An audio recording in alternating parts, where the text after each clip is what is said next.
So now am I sharing?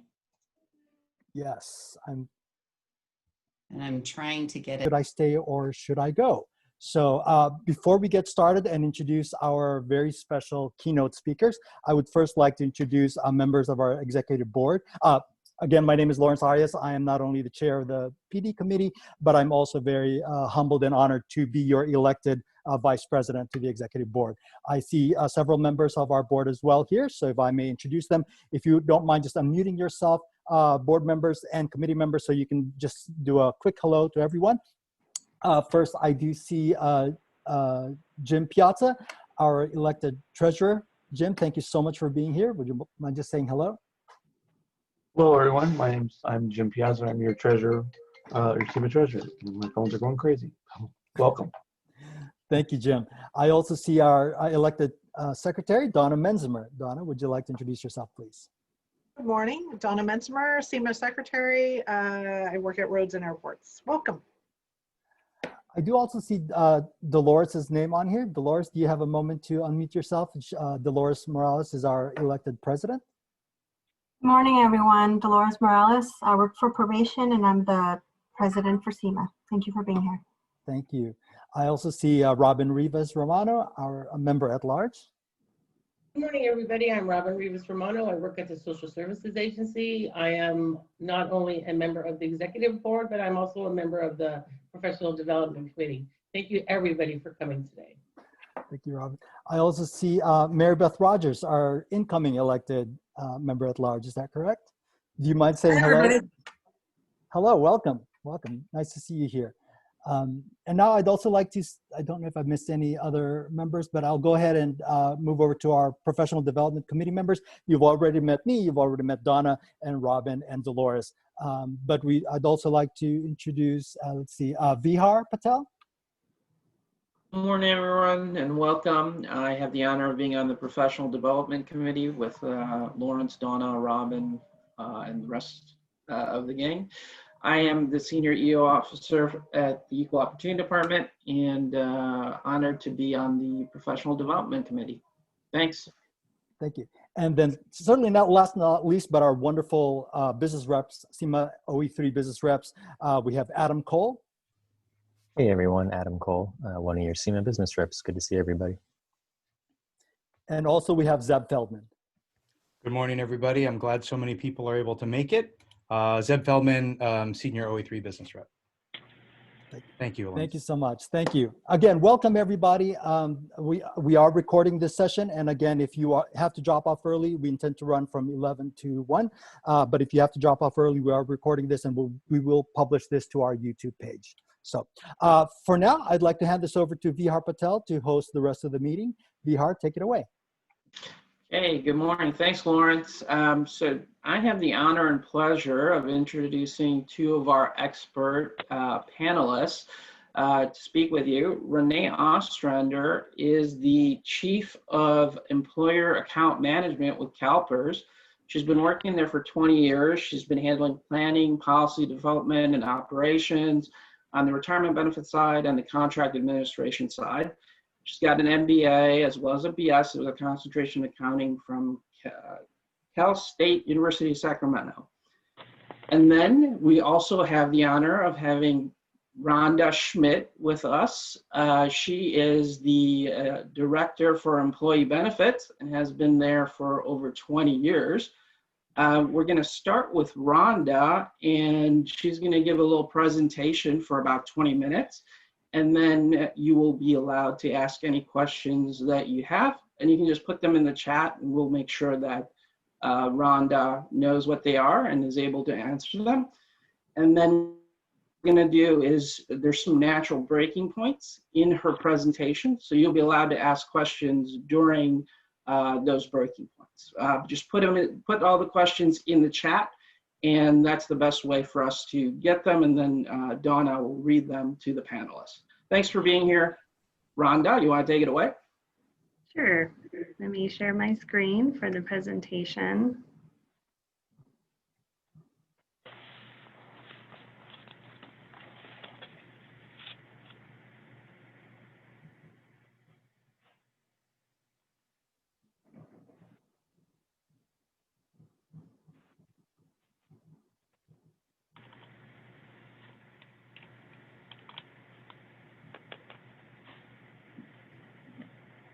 waiting for that bar to go away so I can.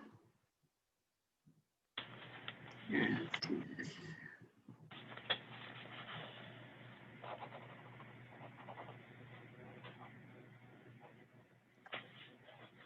Ah.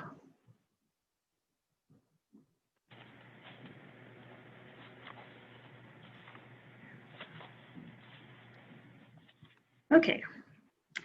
So I'm actually going to be holding questions to the end of the presentation. I'd like to get through the slides and then I'll be taking your questions at the end. So today I'm going to be talking to you about your employee benefit options with the county if you choose to separate or retire from the county.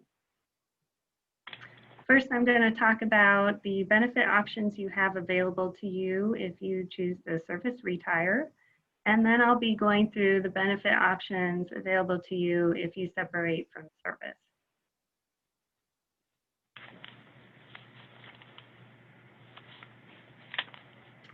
So first, we'll talk about service retirement. We have, through the county, retiree medical benefits. This retiree medical benefit is provided through the County of Santa Clara and not through CALPERS, so that's sometimes the confusion that people have. And the eligibility rules are different for retiree medical than they are for the CALPERS pension plan. So I'll be talking about how you can qualify for the retiree medical plan first. So one of the rules is you do have to retire directly from the County of Santa Clara and from CalPERS at the same time. And you have to meet the service year requirements based on your date of hire. And I'll go through that in a little more detail. Plus your service time has to be consecutive. So you can't have like 5 years of service and then leave the county and then come back, serve another 5 years and then meet the 10-year service requirement. Your service years do have to be consecutive prior to your retirement date to qualify. And then you do want to make an appointment with the Employee Benefits Department to schedule one of our retiree medical enrollment sessions in order to enroll in your retiree medical benefits. So it is important that you enroll before you retire so we can make sure that you have continuous coverage and you don't experience a lapse in coverage. The retiree medical enrollment sessions are group sessions that we have scheduled out so we can set you up for one of those sessions. We do recommend that you contact us a couple months before your retirement date so you can be sure to select a session that meets your schedule. And then we can also make sure all your paperwork is prepared for when you leave.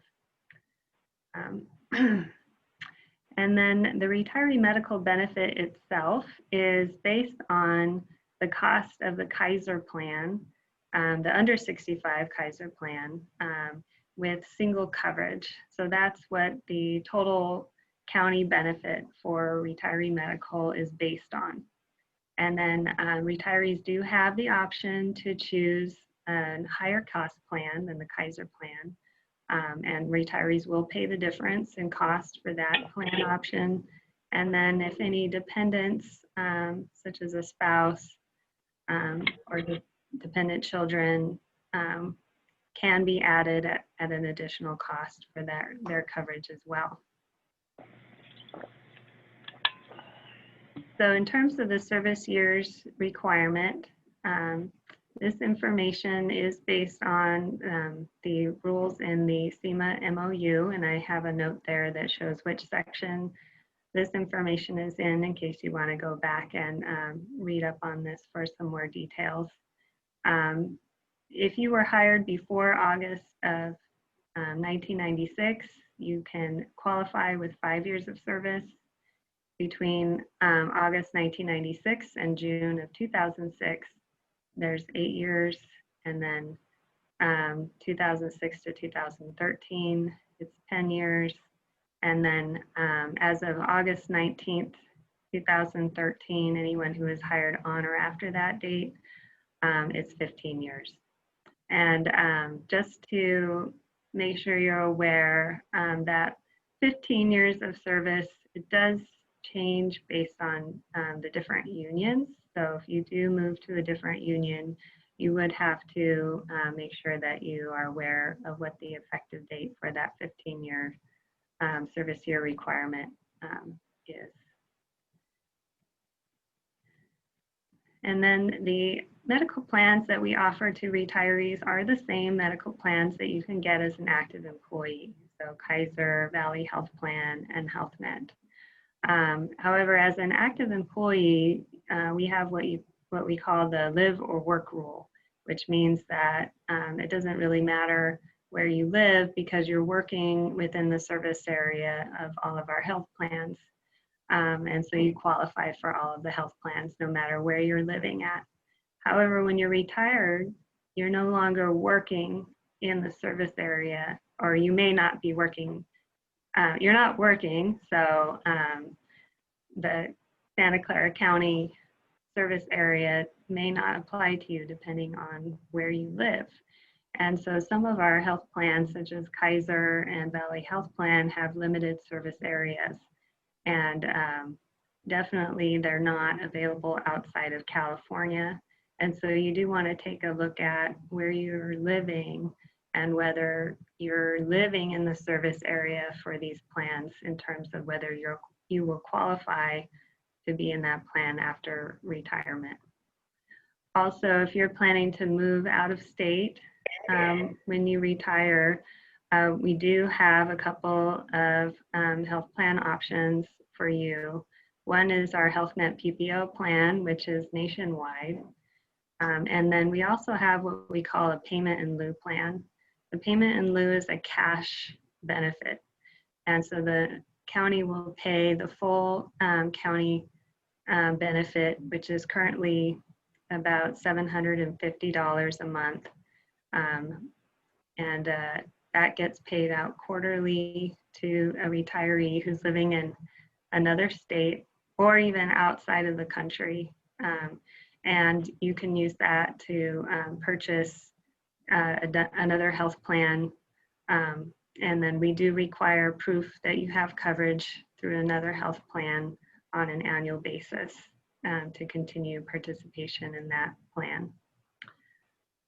Also, the county does require it once you become eligible for Medicare. You do need to enroll in Medicare, both parts A and B. And the county does provide medical plans that coordinate with Medicare for each of our plan providers. So under Kaiser, Valley Health Plan, and HealthNet, all three health plans offer Medicare coordinating plans that you can enroll in once you enroll in Medicare. And depending on which plan you're in, you may qualify for the Medicare Part B reimbursement program. The Medicare Part B reimbursement program, because there is a cost for Medicare Part B, this is available to you if you are in a Medicare plan that costs less than the county's medical benefit, and that's the Kaiser under 65 single rate. So for example, if you are in the Kaiser Senior Advantage plan, that plan costs about $300 to $400 a month. And so there's a difference in the benefit amount, and that difference can apply to reimburse you for your premium under the Medicare Part B program. So we do ask for proof of what you're paying for Medicare Part B so that we can reimburse you the cost for that up to the limits of the plan. Some of our Medicare plans do cost more than the county's benefit.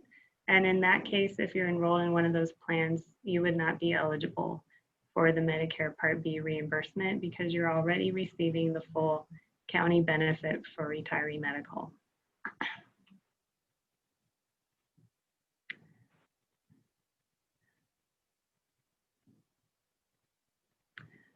And I will have some links at the end of this presentation that will provide information from our website that has more information. We do have the retiree guide online, which will explain each of these benefit plans. And we also have a comparison chart in that guide that shows how each of the medical plans compares in terms of co-payments, both for the under 65 plans and for the Medicare plans. Okay, so now I'm going to talk about if you are not eligible for retirement or you're choosing not to retire and you decide to leave the county, there are some options that you have in regard to your benefit plans.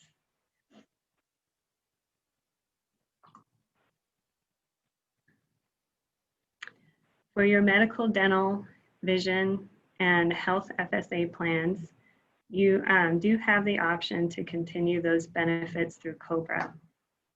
And COBRA is a law that allows you to continue for up to 36 months once you separate from the county. You do have to pay the full premium cost for those plans plus a 2% administration fee. Also, for the health FSA plan, there are special rules for continuing that plan. You do have to have a balance, unreimbursed balance in your account to qualify to continue that plan. And then you do pay premiums on an after-tax basis to continue that plan. So that's a consideration because you're no longer getting the pre-tax benefit for that plan. But it does allow you to reimburse that account balance because once you separate from service, then you can no longer claim reimbursements for anything that's incurred after your termination date. You can still incur or you can still file claims for reimbursement for anything that's incurred prior to your termination date. But if you don't have any services to claim, you may be looking for a way to get some of that account balance back. And so continuing through COBRA is one way you can do that. And then for the basic and supplemental life insurance, we have those plans provided currently through the Standard Insurance Company. And the Standard Insurance Company will send a postcard to you after your termination. And you can use that postcard to contact the Standard and request to apply to port or continue your coverage. It would be continued directly with the insurance company at that point, but you would be able to keep your coverage. One thing to note is that you will maintain the premium rate for the group plan with the county, but it does become age banded. So because it's age banded, it does increase the premium cost, and premium costs will increase as you age as well. But the Standard Insurance Company can send you the packet for porting your coverage, which will provide the premium cost information on there. And you'll just want to be sure to apply for that within 31 days from your separation date. The other option you have with porting your coverage is if you didn't want to continue the full benefit that you had with the county, you can elect a smaller amount of coverage. You just wouldn't be able to elect more coverage.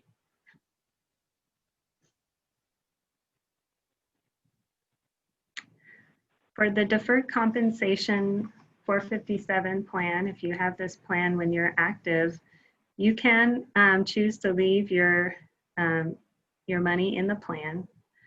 The county's plan is a very large plan, and because of that, we're able to negotiate very low fees for our investments.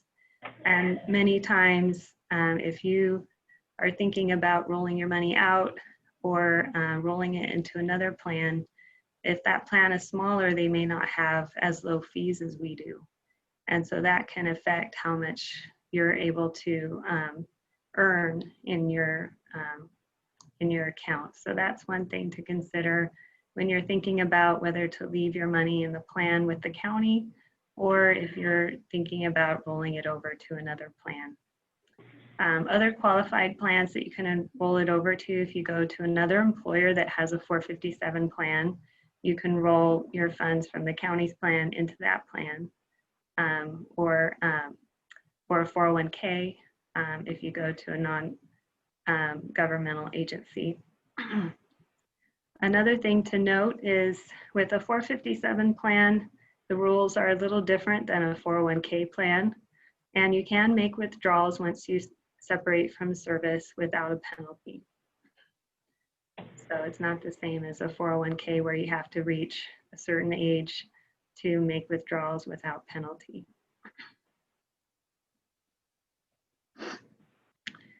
And then for the CALPERS plan, there are some options. If you are thinking about moving to another public employer, there's reciprocity rules that you want to keep in mind, and Renee may go over these in more detail. You'll want to make sure that in order to maintain reciprocity, which basically just means that you keep your service years with the county, and it adds to your service years with another public employer. And you just want to make sure that you don't have any overlap in service. And so what that means is some people might think of running out their vacation time with the county while starting employment with another public employer. But there can't be any overlap in service time, and that would create an overlap. And in that case, you would be ineligible for reciprocity. So that's something to consider.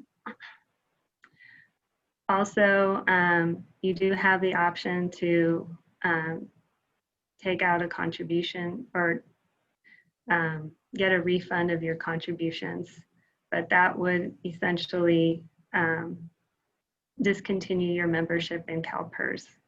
And in terms of, I did want to point out, in terms of retiree medical coverage, you do have to be maintaining your retiree status in order to continue your retiree medical coverage. We have had it happen where someone says they're retiring and they enroll in retiree medical, and then we find out that they took a refund of their contributions. And in that case, they're no longer retired with CalPERS, and they would also lose their eligibility for retiree medical with the county. So definitely, if you want to keep retiree medical, don't take a refund of your contributions.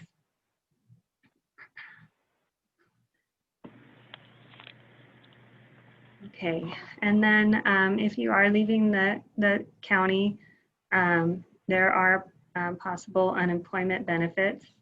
On this slide, it provides the rules for qualifying for unemployment. You do have to have left the county for no fault of your own. So whether you're laid off or if work is not available, that would be a qualifying reason.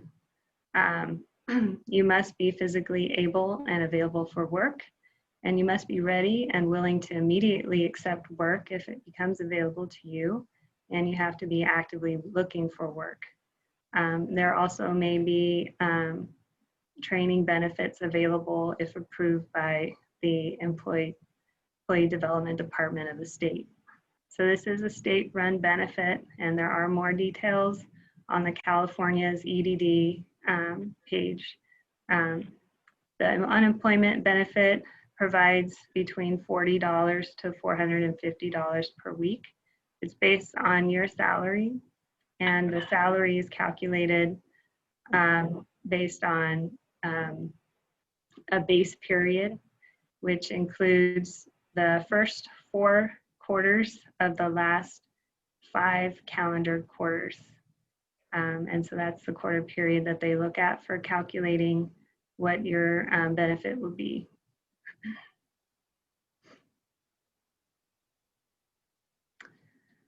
And then here I have listed some benefits that you are not able to continue, whether you're separating from the county or retiring from the county. the long-term disability benefit, that's really a benefit that allows you to continue your salary.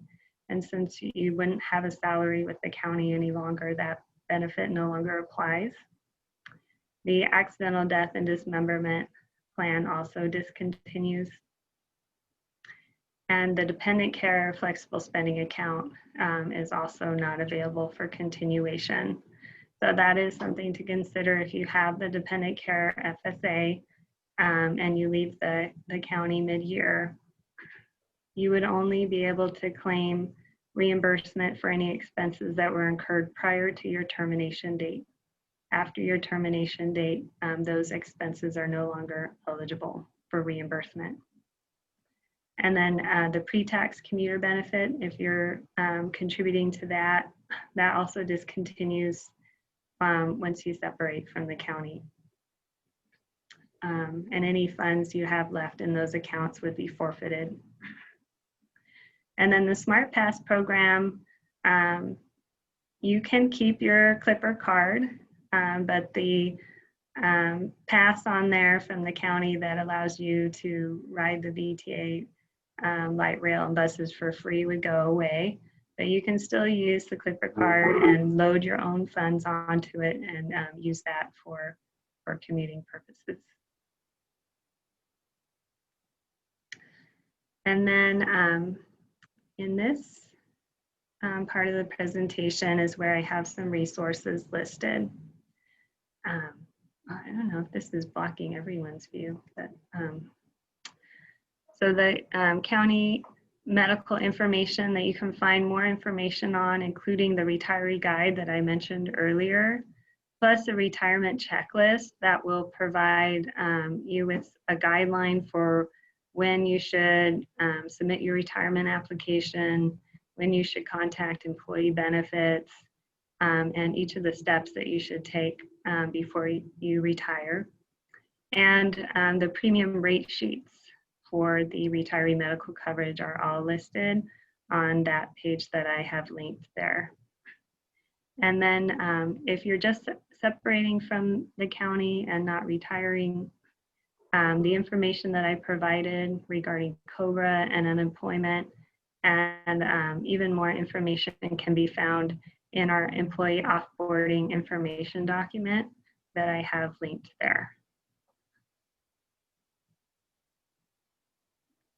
All right, so that ends my presentation. And so now I can open it up to any questions. You have a lot. Okay, so William Grimes asked, how does the timing for enrolling in the retirement medical enrollment session work in the event of a shortened window for the voluntary separation incentive program? Well, we have enrollment sessions scheduled every month. And so in the event that we identify that sessions are filling up, which right now they're virtual, so I don't know that we would have a limit for attendees on those sessions, but we can always schedule more sessions if we find that they're getting too full. Domingo asks, I heard if an employee has 40 years of service, their spouse will also be covered for health benefits at no out-of-pocket cost. Is this true? No, that's not true. The county only covers the retiree's medical benefit and not dependents or spouse, and it doesn't matter how many service years you have. Marianne has asked, what if you move out of the county? What are the options for healthcare? Well, it depends on where out of the county you are. Kaiser does have a lot of service areas still outside of Santa Clara County. Valley Health Plan is also expanding their service areas down into San Benito County, but they're more limited, the Valley Health Plan is. And then HealthNet is California-wide and nationwide, so those are the options you would have inside California. Okay. Elizabeth asked, what if you move out of the country for a year? can you get payment in lieu and then when you return, restore your retiree medical benefits? Yes, you can. So moving out of California or back into California, those would both be what we would consider qualifying events that would allow you to change your medical plan with the county. We also hold an annual open enrollment period for the medical plans, which would also be another opportunity for retirees to make changes to their plan options. Diep, I don't have first name, but is the out-of-state option Health Net PPO free for retiree as the Kaiser plan? No, it is not. Okay.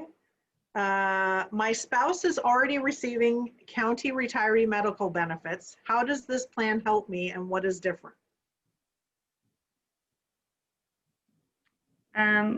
Well, two retirees who are married can either each have their own retiree medical plan, or they can choose to be covered under one of the with one and have the other covered as a spouse. Although actually having each of them have their own plan would allow it to be allow them to receive the full county benefit, whereas they may have a premium cost as if they're covering one as a dependent on the other plan. Okay. Frank asked, if you retire from service, does the supplemental life insurance continue? You can port that plan through the standard insurance company. The retiree medical service years requirement. If someone worked at another CalPERS organization before, are we using higher dates with our county or CalPERS? It's with the county. So the retiree medical benefit is only a county plan. So only your service years with the county of Santa Clara count towards your eligibility for that plan. Okay. Is the payment in lieu taxable income? Won't a 1099 miscellaneous be issued to the employee? Yes, it is considered taxable income and we will issue a 1099. Okay. Does separation refer to employee termination or employee leaving on their own will or both? It would apply in both of those situations, although if the employee is leaving due to gross misconduct, that would preclude them from the COBRA coverage benefit. Could you explain how the money that came from a 457 and then transfers to a 401 is tracked, since there is not a penalty on 457, but there is in a 401k? I'd have to get back to you on the answer to that one. Okay, I'll forward you that question so you can respond to him directly. And vice versa, please. Okay. Where can we find out what the county contracts for in CalPERS? For example, does Santa Clara County contract for sick leave conversion to service credits, etc.? Well, Renee may be able to answer that question. So I might defer that. I can take that. We'll just pause on that and we can add it to the top of our questions when I do it. Okay, perfect. Okay. Is there reciprocity with a CalPERS for out-of-state public employers? If you separate with the county and become employed by a public employer out of state? If so, is there a list anywhere which states may have it? I'm going to cover reciprocity in mine, but the short answer to out of state is there is no reciprocity outside California. All right. Thank you. How does reimbursement or cost work if you sign up for Medicare Part C? I assume that the county coverage does not include dental and vision, right? We just reimburse for Medicare Part B.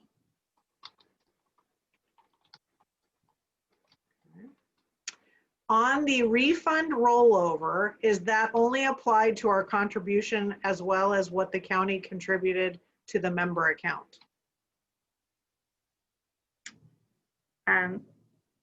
The refund rollover, I'm assuming they're talking about the CalPERS return of contribution, or no, the refund rollover. I'm not sure I understand the question. David? Could be So, other, yeah. 'cause there's David probably a Fernandez? Yeah, it's a refund CalPERS question. Okay, It is a CalPERS question. So, okay, we'll move that over. thank you. What does retained membership mean for CalPERS if you separate from the county? So that is also kind of referring to the reciprocity, or you can also keep your funds in the plan, and when you become retirement eligible, I'm sure Renee will talk more about this, you can still receive a pension. Okay. I and my family have Valley Health Plan and we live in Alameda County. Valley Health Plan allows us to have Palo Alto Medical Foundation, Sutter Health. Does this option continue upon retirement? Yes, that's what we would consider to be the Valley Health Plan Classic Plan. We also offer retirees the Valley Health Plan Preferred Plan, which does not include the Palo Alto Medical Foundation, but both of those plan options are available to retirees. Okay. My husband retired from the county and it was less expensive for us to put him on my employee health plan. When I retire, will he still be eligible for county retiree medical coverage? Yes, he can elect his own coverage at that time. Okay. Can you provide more information on the pre-tax commuter benefits?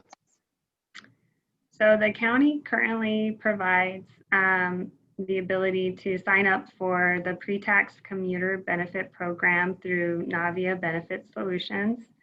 And it covers the cost for your commute to work up to, I want to say, I don't know the exact amount, but I want to say it's about $180 that you can set aside pre-tax from your paycheck, and it goes into an account with Navia, and then you can get reimbursed for your commuter benefit expenses.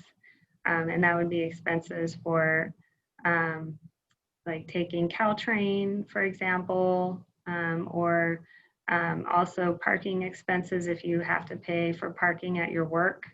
It also applies to that. Okay. For those hired after August 19th, 2013, if you separate from the county less than 15 years of service, what benefit does the employee qualify for? What if you separate from county and return to work to get more service years? So your service years with the county do have to be consecutive. And so you wouldn't be able to have service years that you obtain after a break in service count towards the service years you had prior to the break in service. So you would start over if you have a break in service in qualifying for that 15 years of service. And if you don't, if you retire but you don't have the service years to qualify for retiree medical, then you wouldn't be eligible for that benefit. And the benefit options that I discussed for regular separation would apply in that instance. My husband is a county retiree and over 65 years of age. He is currently on my medical health plan with Kaiser. What do I have to do to make sure he gets medical coverage when I retire? So if he's a retiree and he's over 65 and he qualifies for the county's retiree medical benefit, at the time you retire, he could enroll in the county's retiree medical benefit at that time. He would have to be enrolled in Medicare to be able to get that benefit. How much is the Health Net plan if you were to take this out of state when you retire? That I don't have that rate off the top of my head, but the rates for the health net plans are provided on the website link that that is included in my presentation. Is taking a leave of absence from the county of up to 1 year considered an interruption in continuous service with respect to eligibility for retirement and/or retiree medical benefit? It would not be considered a break in service in terms of your eligibility for retiree medical benefits with the county. But it wouldn't, your service years, well, I'll let Renee answer that question. Okay, I'll avoid that one. Can you clarify the comment of years of service regarding the change from SEIU to CEMA? Do the years of service restart from being vested for county benefits? No, the service years don't restart, but my comment regarding that would really only apply to employees who are hired on or after in 2013. And that's just because in that year, the different unions negotiated different dates for that 15-year service requirement. So depending on the timing in the year of when you were hired, you may qualify under the 15-year, or you might have a lower year requirement. The years of service that you have to qualify under would depend on what union you're in at the time you retire. Okay. Is it possible to take a service retirement with retiree health and continue dental coverage? Yes, you can elect the retiree health plan with the county and then continue your dental plan through COBRA. So that is an option. There are also other options available for dental and vision coverage. There's options through the retiree or the Retired Public Employee Association, RPEA. They offer dental vision coverage through them if you want to be a member of that group. And then there's also plans through Covered California. So there's different options in terms of dental and vision plans. It's just not a benefit that's offered through the county of Santa Clara. Okay. Well, is there any impact on my county's retirement medical plan if I happen to pick up a part-time job? No, there would only be an impact if you were no longer retired with CalPERS.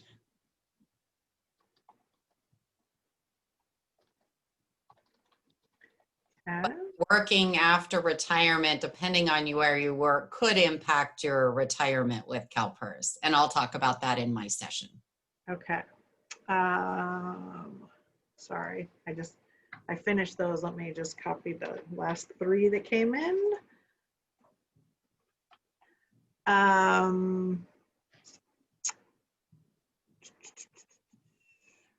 did I go? Regarding overlapping of government agencies, I'm planning to return to the state. I will use vacation leave until my hire date, but may have a slight overlap. Could I regain my eligibility for service years when I terminate from the county?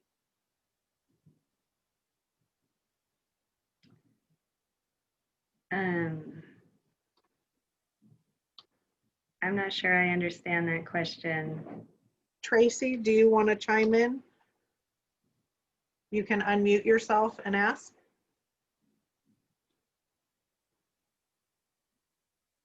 No? Okay, I will save this one. Which cities have reciprocity within Santa Clara County? I'll take that one. So I can refer in my presentation, I'll refer to a publication that has them all listed. Okay, thank you, Renee. Where can I find the actual cost amount for my out-of-pocket medical coverage for myself and my dependents? That's available on the website link that I provided. I'm assuming they're talking about the retiree medical plan. But also, we do have listed there the most common scenarios in terms of the premium rates. So if they do find that a particular situation is not listed there, such as if you have more than one dependent on the plan, then you can always contact our office at Race Street to inquire, and we have the full list of premiums so we can provide that to you. You can also email us at benefits@esa.sccgov.org to inquire about that. Okay, related to the SEIU to CEMA service years question. If your hire date is prior to 2013, does the service year rule for that union apply? Or does the rule for the union you retire from apply? For hire dates prior to 2013, most of the unions, I want to say all of the unions have consistent rules in terms of the number of years of service you need to obtain retiree medical benefits. And so that's something you can take a look at the MOU on, but it's usually consistent. Do service years from another agency under reciprocity qualify as years for retiree medical coverage? No.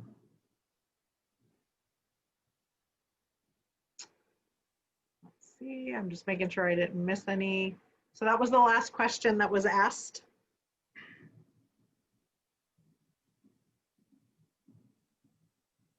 Bihar, I don't know if you want to have Renee. Oh, sure. So thanks. Great job, both Rhonda and Donna. Really good presentation. Good job with the Q&A. Appreciate it. A lot of useful information. I'm just going to turn it over to Lawrence real quick before Renee Ostrander gets started. He's just got a couple announcements and would like to introduce a couple people. Go ahead, Lawrence. Thank you so much, Vihar. I do apologize, but it looks like I missed. I'd like to introduce Jesse Castaneda. Jesse is also our elected member at large. So Jesse, if you have a moment, could you just say hello? Hi, good morning, everyone. This is Jesse Castaneda. Like was mentioned, I am the member at large and I work at Valley Medical Center's emergency department. Thank you so much, Jesse. And then before we continue on, I would like to also just reintroduce Zeb Feldman. Zeb has an announcement for our members. Zeb, are you available? I am. Thank you so much, Lawrence. So I've gotten a couple of emails and private messages during this meeting that I just wanted to briefly field, and then we can continue on. Just to put any rumors to rest, I guess you could say, we meaning the CEMA board, elements of the negotiation team and business reps, met with the county yesterday, and the county presented a very preliminary plan concerning what they're calling voluntary separation incentives. I absolutely do not want to take away from today's presentation. Benefits and CalPERS will not be able to answer any questions on this. We haven't even discussed it internally yet. We will be meeting tomorrow, our board, to discuss internally. So I wanted to let everybody know that there is something that is in the offing, as you may have heard from messaging from the board sessions and labor relations, as well as the rumor mill. We are looking at it very carefully. We will be making some determinations tomorrow. It does involve a prorated payment for people who are willing to separate. And there's a bunch of conditions that we have to look at and we'll be making some counter proposals on, and we can't really get into today. So just wanted to let everybody know about that. Thank you so much to the presenters.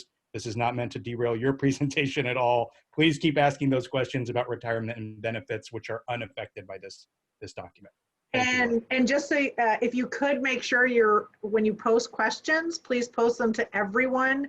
That's what I'm pulling off of. If you email Zeb directly, I don't have access to his chat. So please make sure you just click down on everyone, not in waiting room, everyone in meeting, and that way I'll see those. Thank you. Thank you so much. Vihar, I'll go ahead and give it back to you. Thank you so much. This portion of my job is really easy because I just get to introduce Renee Ostrander, who's going to tell us more about CALPERS, and I'll hand it off to her. Okay, let's see how this works. I'm not the best in technology. I know a lot about CalPERS, not so much about technology. So here we go. Okay, let's see. Share. That work? Now I gotta go. Good.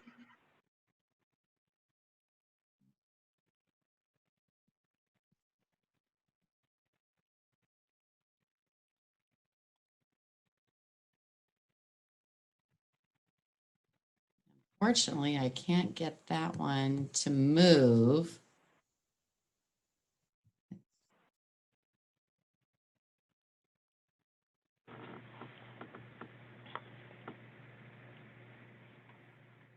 There we go. I see it.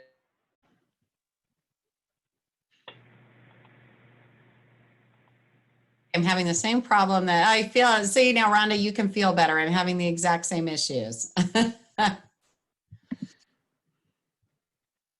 Okay, but I can't. Here's my problem. Oh, there it goes. Okay, now it's working. Beautiful. All right. Good. Have we hit out? We haven't hit afternoon yet. So good morning, everybody. Like Vihar said, my name is Renee Ostrander, and I oversee all of the operations with employers. So I work, for example, my team and I work a lot with the HR shop at Santa Clara County. But I do have, as he mentioned, more than 2 decades of experience. So I have a lot of background. And so far, I think I've been able to ask all the questions that have been forwarded. So hopefully that continues to remain.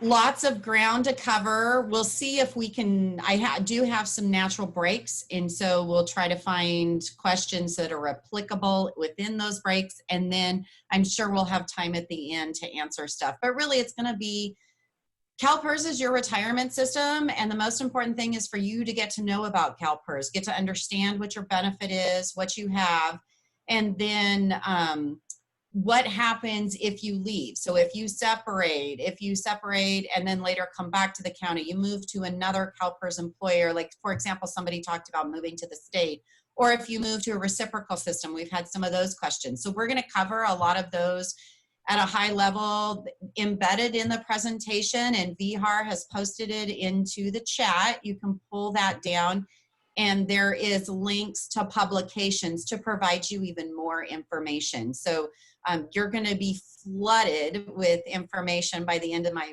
presentation, and hopefully it'll give you a lot of background so that any decisions you make, they're fully informed decisions.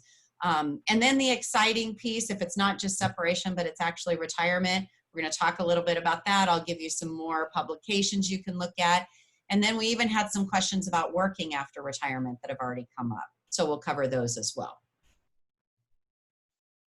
All right, so the first thing is what I talked about. It's really important just to get to know CalPERS. So this is your defined benefit system. This is what your retirement will be coming from should you continue with your service and retire. And so it's important for you to know about us, know about how we operate. There's CalPERS is always found in the newspapers. It doesn't seem like you could even open up a newspaper and not see our name every day. And so whether it be in the health area or in the investment area or benefit administration, it seems like we're always there. So, so get to know about us. I've included a publication at the bottom of this slide, and it's all about web resources. And what it does is it tells you about the CalPERS website and what's on there. It also gives you information to open up your own account. So you have an account in CalPERS, and you can actually go onto our website, onto mycalpers.ca.gov, and you can see into your account. So you can see how many years of service you have. You could see the contributions that you've paid in so far, your vesting. You can run estimates for retirement. All of those things are available to you on our website. So that's a really important piece. Also social media. We're all, you know, inundated in our social media world, and we have those avenues as well. So if you have questions, or if you want to follow us to find out about different activities that are happening, for example, CalPERS benefit education events. So we host those right now. We're doing them virtually with the changes in our current environment. And so it doesn't even matter where you live. You can sign on to a CalPERS benefit event. We're offering one actually at the end of November. And so you can sign on, attend those sessions, and become educated on what's available to you for your benefits. And then also email subscriptions. So if you have questions or if there's things you want to know about along the way, we can provide those email subscriptions to you. Okay, so I'm going to pause, Donna. Is there any questions related to just those basics before I move on? Let's see. I'm just going to refer back to well, they're very specific. I pulled the questions from the benefits section. A lot of them on reciprocity and things like that. Okay, so then we'll pause. It sounds like we'll just go ahead and we'll keep going. We'll pause on those questions and we'll pick them up at the end of, I'll go through all the separations. We'll talk about separations, and then we can talk about retirement, and then we'll talk about working after retirement. Okay, all right, so I kind of divided these up in different choices you could make. So you're gonna make this choice to make a change in your current environment, and what is the effect of those changes, and then if there's some options on the table for you, what are those options and what do they mean to you? So the first one is you separate from the county. So leaving the county, your account becomes inactive. You can leave those funds on deposit. I think I saw a question in there about what would I do if I moved out of state and I had the vesting to retire, but I didn't have my age. Well, that's completely fine. You leave those funds, that's option one, you leave those funds on deposit, and then you can retire when eligible. So 50 years old if you're classic, 52 if you are PEPRA is most, and I believe that's your plans at the county as well. Or the other option is you can request a refund that can be cash, or you can transition it to some other type of retirement account. I believe there was a question around that as well. And so that would be something you would work out at the time of the refund if you wanted to move it into a different type of account so that you didn't have to pay for the tax consequences. All right. So another thing is you could separate, maybe you are leaving the county to take care of a family member, and then later you want to return to county employment. That is also possible. If you left your funds and your service on deposit for us, you would immediately qualify to come back into active membership with CalPERS at the benefit level that you left at. So for example, if you are what we would consider a classic member, somebody that had membership prior to January of 2013, and you left for 8, 9 months, 12 months, doesn't even matter how long you left for. If you leave all your retirement on deposit with us, so you remain as an inactive member rather than a terminated member, you can come right back, and no matter the time and tenure of your position, you are immediately brought back into active membership at that benefit level that you left at. If you refunded your service, you must re-qualify for membership. You could end up, I did look up, after I did this, I did look up the county's benefits, and I believe you would still come back if you were a classic member, you left for a long period of time. Even if you refunded, you would have to re-qualify, but when you re-qualified, you'd still get the benefit that was in place December 31st of 2012. However, that's the same benefit they have in place for all people prior to 2012. If your service is refunded, you can redeposit it within 60 days to return to original levels. In your specific situation, that does not matter because there isn't multiple classic tiers for Santa Clara County. All right, so what about if you leave and then you move right away to another CalPERS employer? So somebody mentioned the state, so we'll just take that as an example. And so your membership is immediately attained regardless of time and tenure. Again, since you already have membership, any position that you have going forward would qualify, even if it, for example, was a part-time position with the state that wouldn't last for sufficient time to otherwise qualify. You would still be immediately enrolled. So in your benefit level at your new employer is based on your current benefit. So if you are a classic member or a PEPRA member, that would help determine what you would receive. It's always important. You can always call our CalPERS contact center at 888-CALPERS, and you can ask for information. Oftentimes they'll transfer you to one of my team members to help you determine what that new benefit level would be. So for that.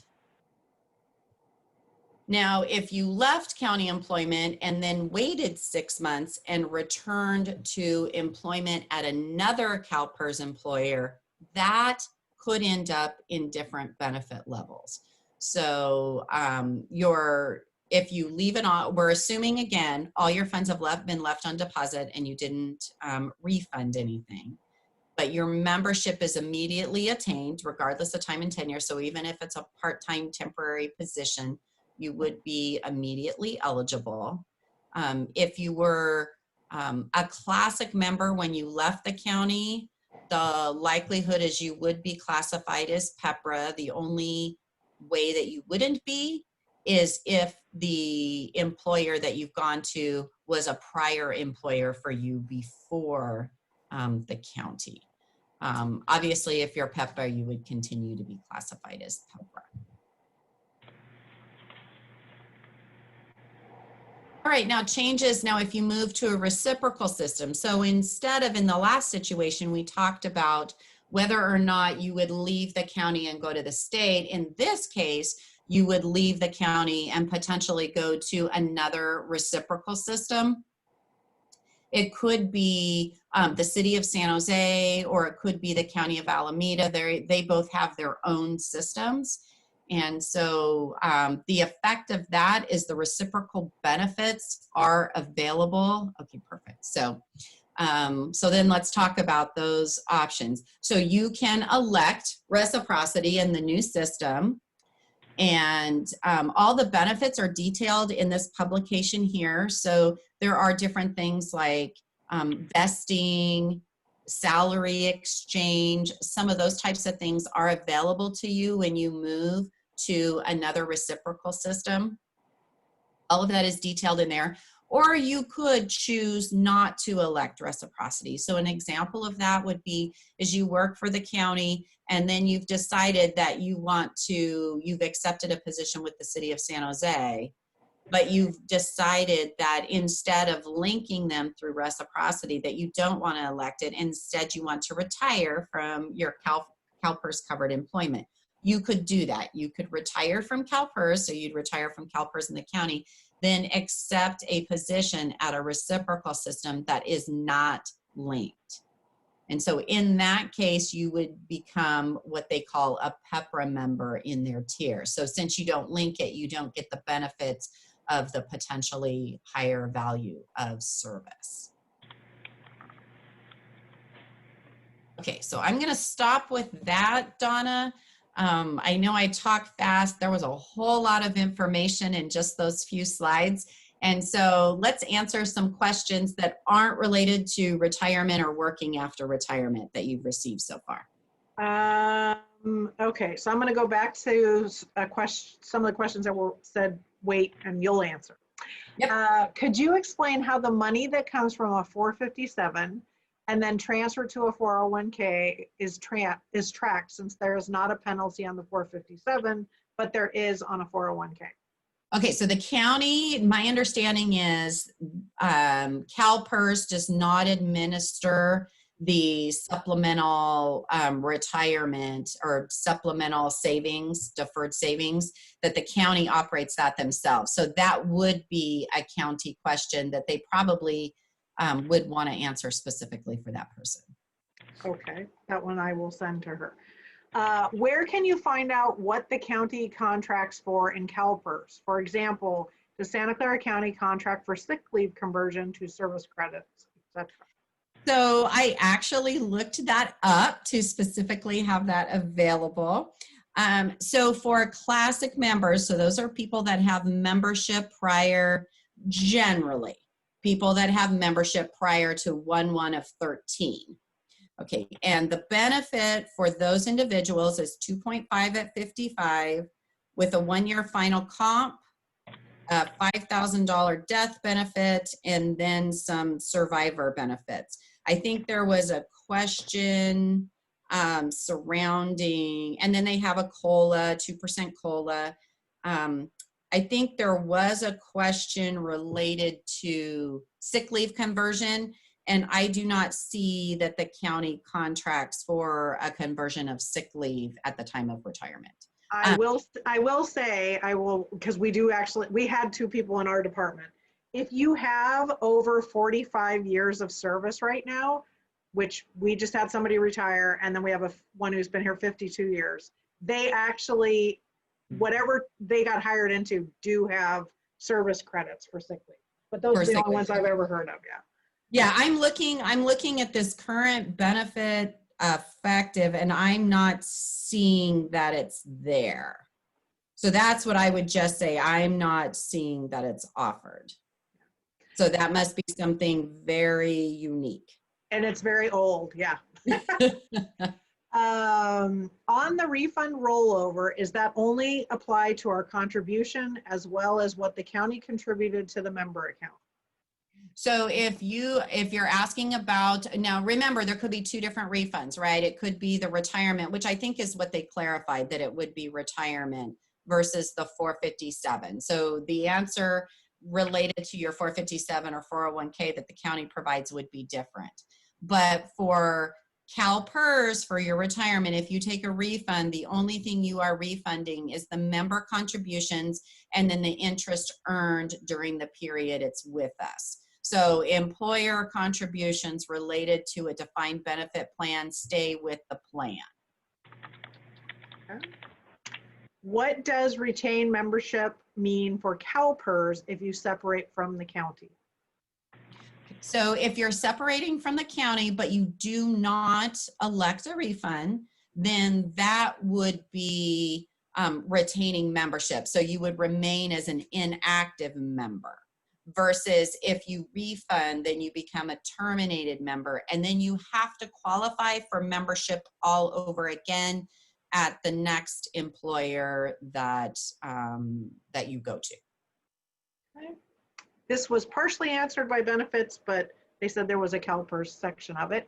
Is taking a leave of absence from the county of up to 1 year considered an interruption in continuous service with respect to eligibility for retirement or retiree medical benefit? So great question. So that would go back to, what slide is it? This one. So as a whole, CalPERS only looks at your total service. So if you have a year where you didn't work for the county, maybe you took a leave of absence, or you separated and then came back to the county, in less than a year, all of that, whether or not it counts or it breaks for health, is all county HR related.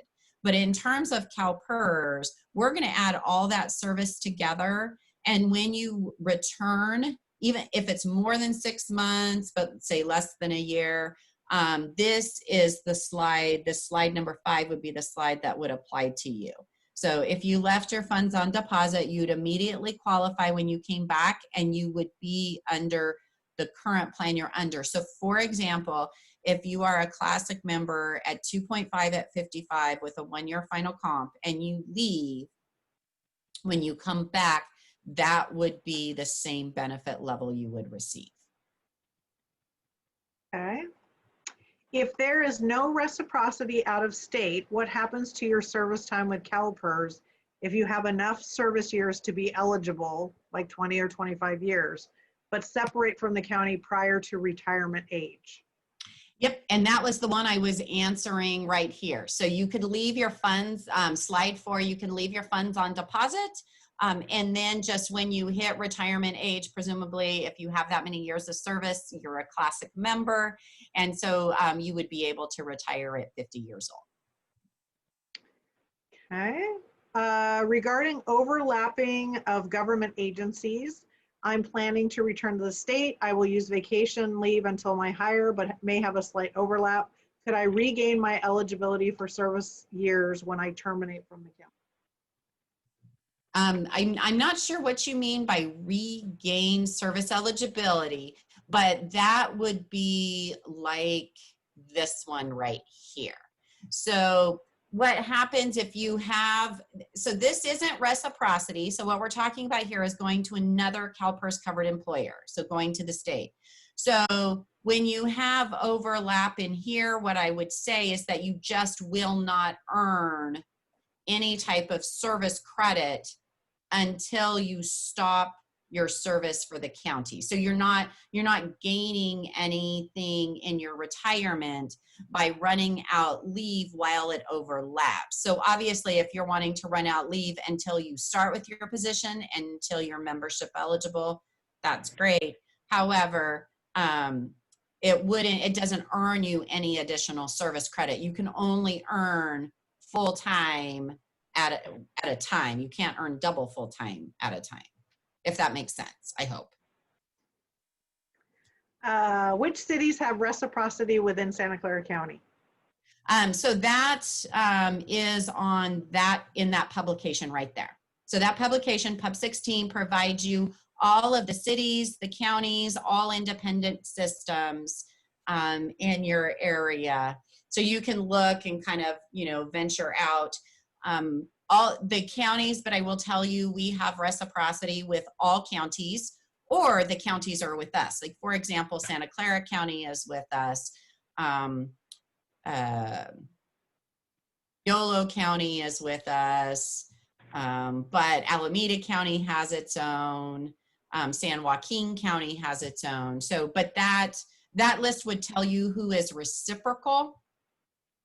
If you wanted to be able to validate that a county you would consider is with CalPERS, you could go onto our website and you could find it in our website. Our comprehensive annual financial statement lists all of our employers, cities, counties, everybody.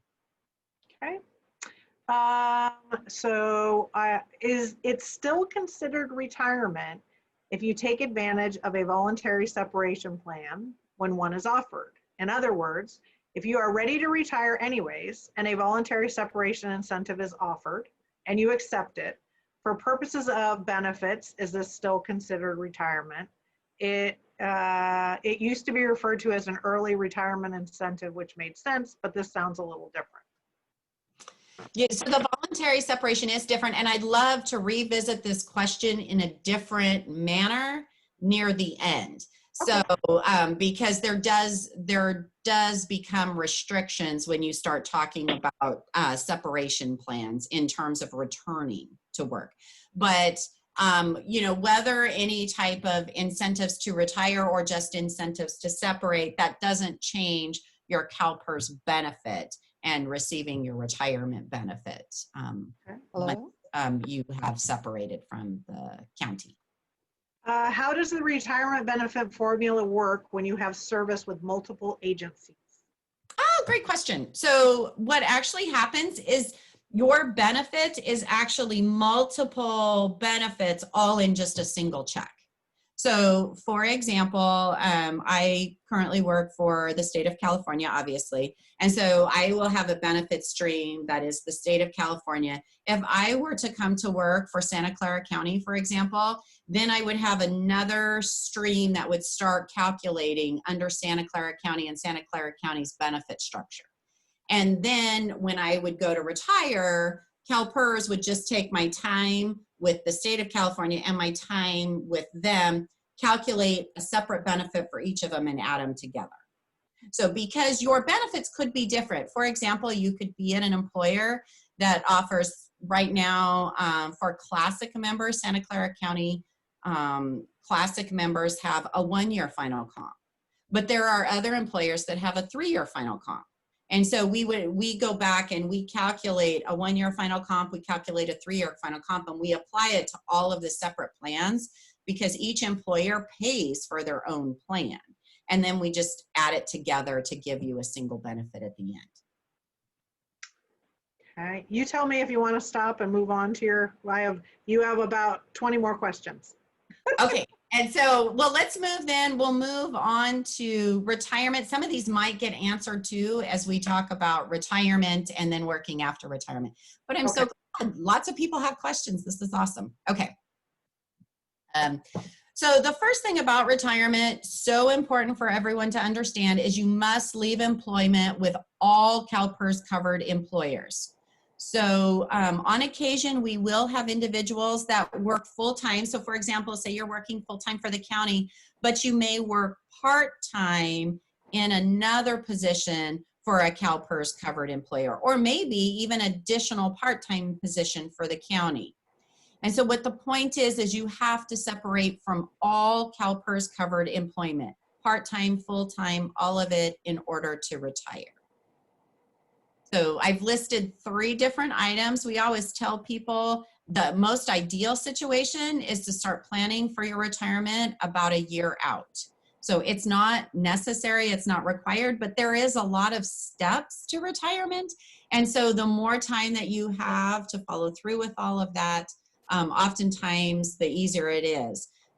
Chances are, if you are getting close to retirement, you've probably done a lot of those items that are on the retirement planning checklist.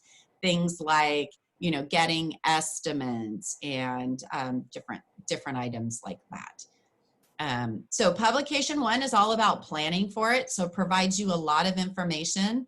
The retirement planning checklist really is a great rundown for you to tell you in this period of time, get these things done, this period of time, get these things done. So it's great for you in terms of organizing retirement. The last one is publication 43, which is your guide to actually completing your application. And so now, as you may be aware, we have temporarily closed all of our offices. So you're unable to go to our office that is in San Jose to file in person for your retirement. However, you can do it online or you can mail it in. And so publication 43 will help you to walk through it online, or if you're doing a paper one, you could actually print the paper out and you put it in the mail and send it in.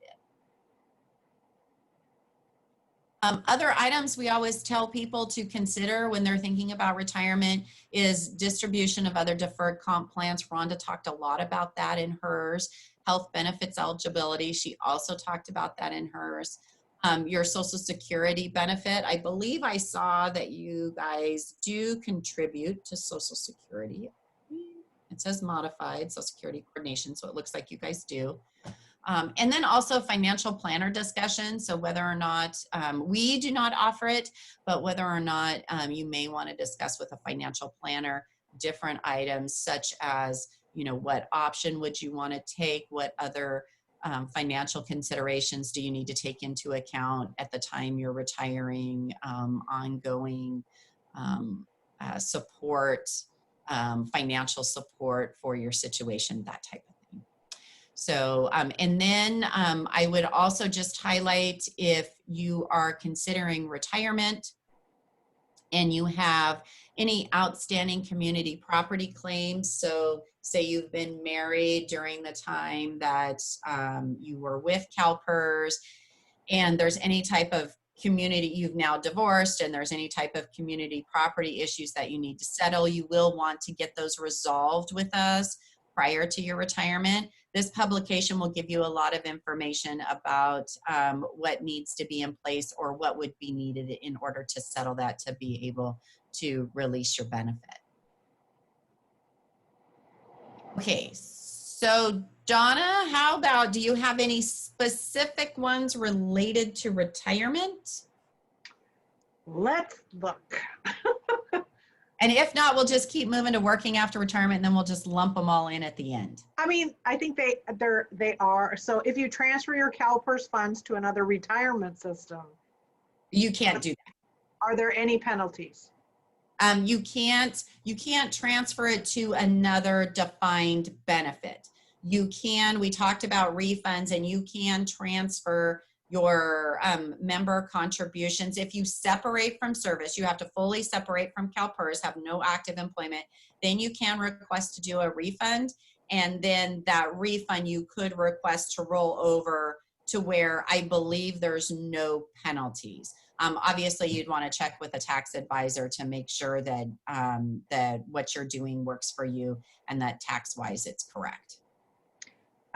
If you were an extra help employee at the county who did not earn service credits for months of work, is there a way now to buy those months of service credit? Oh, I love that question. Okay, so, and that is a great question to ask long before retirement, but you can ask it at any time prior to retirement. If you have time with a CalPERS covered employer prior to your membership, so maybe you weren't immediately hired into a full-time position and brought immediately into membership. I have that example. I actually worked as a state student assistant prior to my full-time appointment with the state. And so you can request to buy that time. Let me look at the benefit sheet really quick that I was just looking at. Renee, this is Rhonda.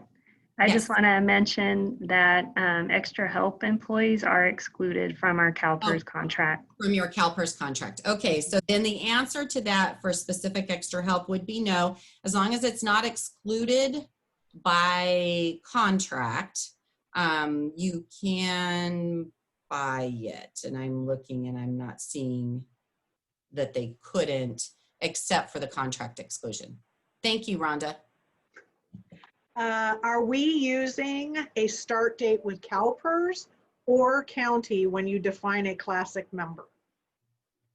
It's actually for, so it is a membership date with CalPERS. It is not a start date. So you could have started with the county, for example, in one of these extra help positions, and so that position is excluded. And then sometime after 1/1/13, you came into membership at CalPERS for the first time, then your membership date is what would drive your benefit factors. What is PEPRA? PEPRA is the Public Employees Pension Reform Act of 2013. It was effective January 1st of 2013. And what it did was it changed benefits for all CalPERS defined benefit plans. There's a few exceptions in there, but we'll just make the general statement. It changed it for all defined benefit plans. One of the things is it set a standard pension amount. And so that pension formula is 2% at 62 years of age. It also changed the minimum retirement age to 52. It changed if any employers had a 1-year final comp, which, for example, as a classic member, Santa Clara County has. For what's called a PEPRA member, they have a 3-year final comp. So you look at the last 3 years of your pay rate and special comp that's reported to CalPERS versus just 1 year. If I change employers and become classified as PEPRA with them, is all my CalPERS service converted to PEPRA benefit level? No. So when you retire, you would retire with some of your service being under Classic and some of it being under PEPRA. And remember, if you change to another employer, if you immediately change, then you would still be Classic. It's when you leave service. So if you were to leave Santa Clara County and then separate for a long period of time, something over 6 months, and then start with a new employer, is when that PEPRA would take place, that you would end up with PEPRA service instead of Classic service at that new employer. But your Classic service remains. Now, just for understanding, is that any pay that you earn at a PEPRA employer only is applied to PEPRA. So say you leave Santa Clara County, you leave for a long period of time, and then you started a new employer and you start as PEPRA. If you're making more and more is reported to CalPERS for PEPRA, that still will not be applied to your classic benefit. So you really have to see them as completely separate. Classic in one bucket, you can share the final comps, your final compensation and all of that. PEPRA is in a separate bucket. And PEPRA also has other restrictions on how much can even be reported each year in compensation. When you retire from Santa Clara County CalPERS, can you still get health insurance if you work for another PERS employer? Okay, so that I would defer to Rhonda about health. But you know what, we're going to transition, Donna, on that one, and I'm going to go to working after retirement, because that could be some of the question that they're starting to talk about. Okay.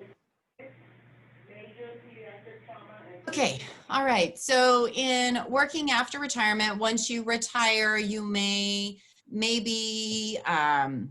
you retire and you feel like you've still got something left to give in the working world, and you're not ready to really hang up the hat and go golfing 8 hours every day. If that's the case, that is okay. There is still the ability for a CalPERS retiree to return to work without reinstatement. Sometimes they retire and then later on they want to return and fully reinstate. That is an entire process. That is still acceptable. That sends you down a different route, but that's not what we're talking about in this case. In this case, we're talking about you want to remain retired, but you would like to do some part-time work, just something to keep the neurons firing in your brain. So in that case, there are certain restrictions. For example, we talk about normal retirement age, and then with PEPRA, there was additional requirements put in place.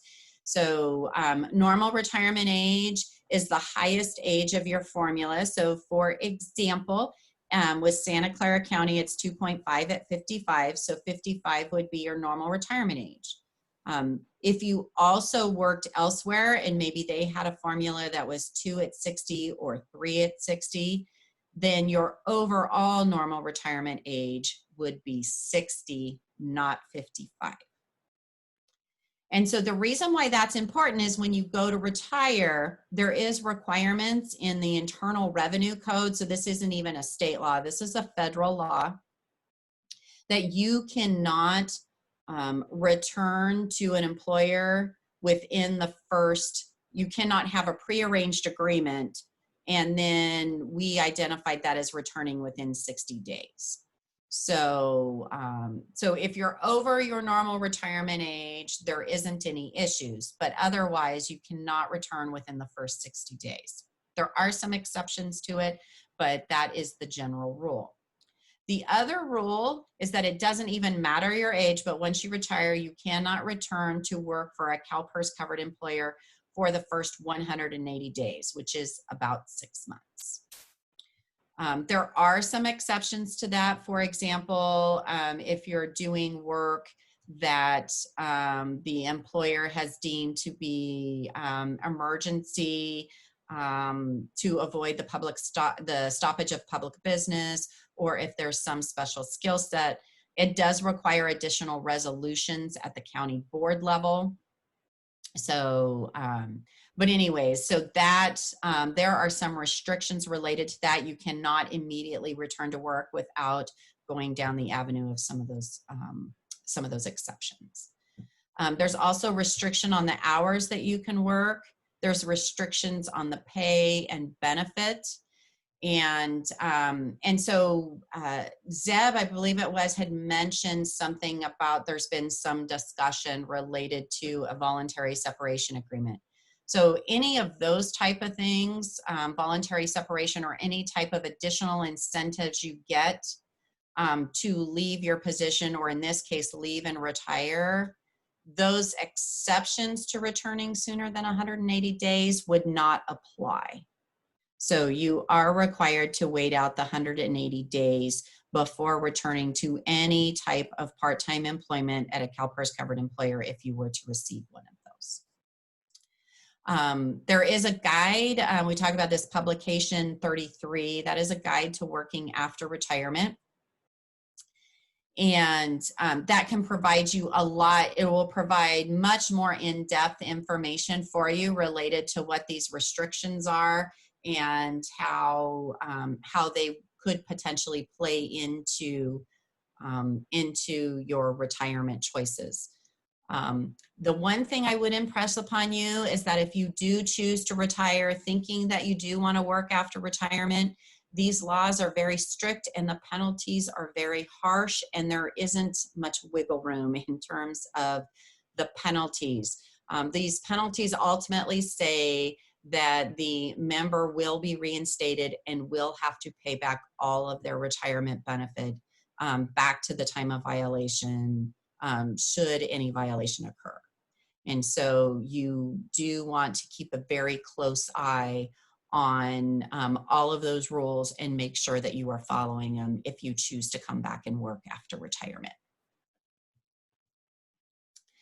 And with that, I think that's it in terms of the slide deck that I have. Like I mentioned, Vihar put that slide deck into the chat, so you can pull that down. It's a PDF. You're able to pull that down so you can refer to those publications, click on those links, and get directly into our website for whatever that you're looking for. And with that, I think I'm going to turn it back over to you, Donna, and just answer questions. Donna, you're on mute. There's a lot. Oh, I'm seeing that number is really big. I couldn't see the number when I was presenting. That's a big, that chat number is a big number. Okay.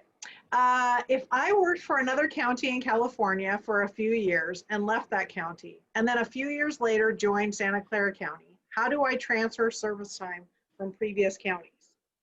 So you cannot transfer service between counties. You cannot move funds. There's a couple of counties out there that run their own retirement systems that if you're active with them, you can actually move your service into them.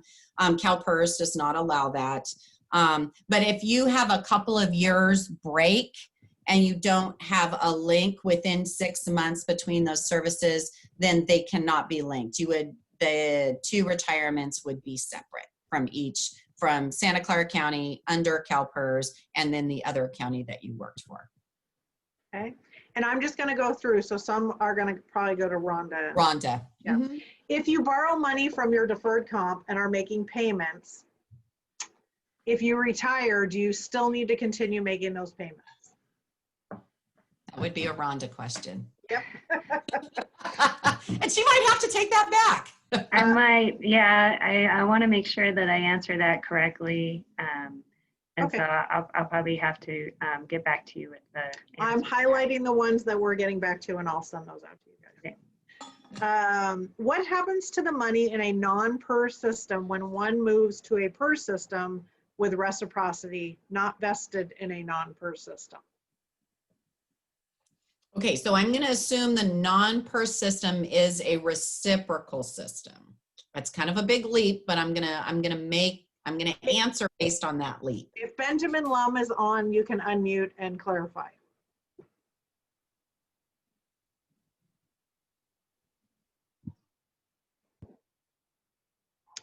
Yes, that's true. Okay. All right, great. Thank you.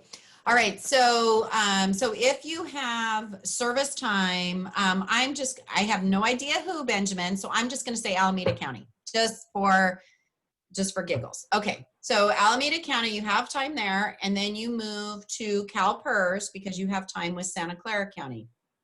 If they are, if it meets the criteria, you can have that service linked, even if you didn't have enough time to vest for retirement in that system. So for example, if it's Alameda County, then, and if it qualifies for reciprocity, one of the benefits from reciprocity is that you have vesting. So once you have enough time between Alameda County and CalPERS to vest, Alameda will consider you vested if you establish reciprocity between the two systems. So for example, say you worked for Alameda County for 3 years and then you left Alameda County and you immediately went to Santa Clara County and you were a member. And then now you're a member for 10, 15 years, 30 years, whatever you retire. As long as you've established reciprocity from Alameda County and CalPERS, then you can use all the time that you've had at CalPERS to help your Alameda County time vest. Now, obviously, you would still only get paid for retirement from Alameda County for 3 years, but for their purposes, 3 years would be vested in their system. Hopefully that made sense. Yes, thank you. You're welcome. Glad I could help. And the other thing I'll offer, Benjamin, I'll have VHAR loaded into the chat, but we do have an email box where you can ask questions, and it's member_election_team. So member_election_team at calpers.ca.gov. And so if you have any questions about, maybe it's time that you have from before Santa Clara County. It's not that you want to leave now, but that you're wanting to make sure that everything is linked from before. That's an email address you can utilize to ask questions related to time that you have in another system. They can validate whether or not you've established reciprocity. Sometimes people will establish it because their HR shops will tell them, oh, you should do this, this will work. And so you just like fill out these forms, you send them in, you have, and then 5 years later, you have no idea that you've actually already taken care of all your paperwork. So, but that email address will aid you in answering any additional questions. Okay, thank you. What about if you were out on medical leave? Is that considered leave of absence? If you use sick leave while you were out, does that time count towards retirement service? So it's always we have very particular rules around when someone is, when someone's earning service credit and when they're not. Leave of absences could go either way. So for example, if you're out on a leave of absence for maternity leave, but you use sick leave for that entire period of time and your employer approves you using sick leave for that entire period of time, then all of that would be reported as if it was worked. And that would be reported to us. You would earn service credit for that period of time, etc.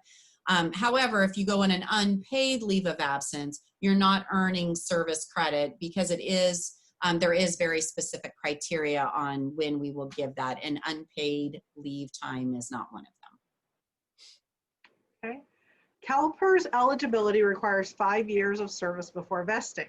What happens if you separate with the county before 5 years? What options do you have?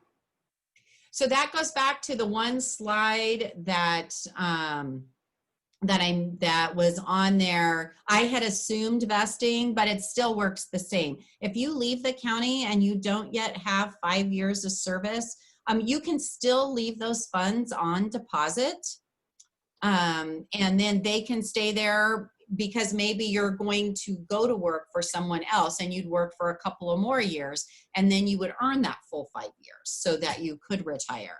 So you do have the option to leave it, or you can refund it. And then when you go to another CalPERS covered employer and you qualify for membership, you'd have the opportunity to pay back those 3 years.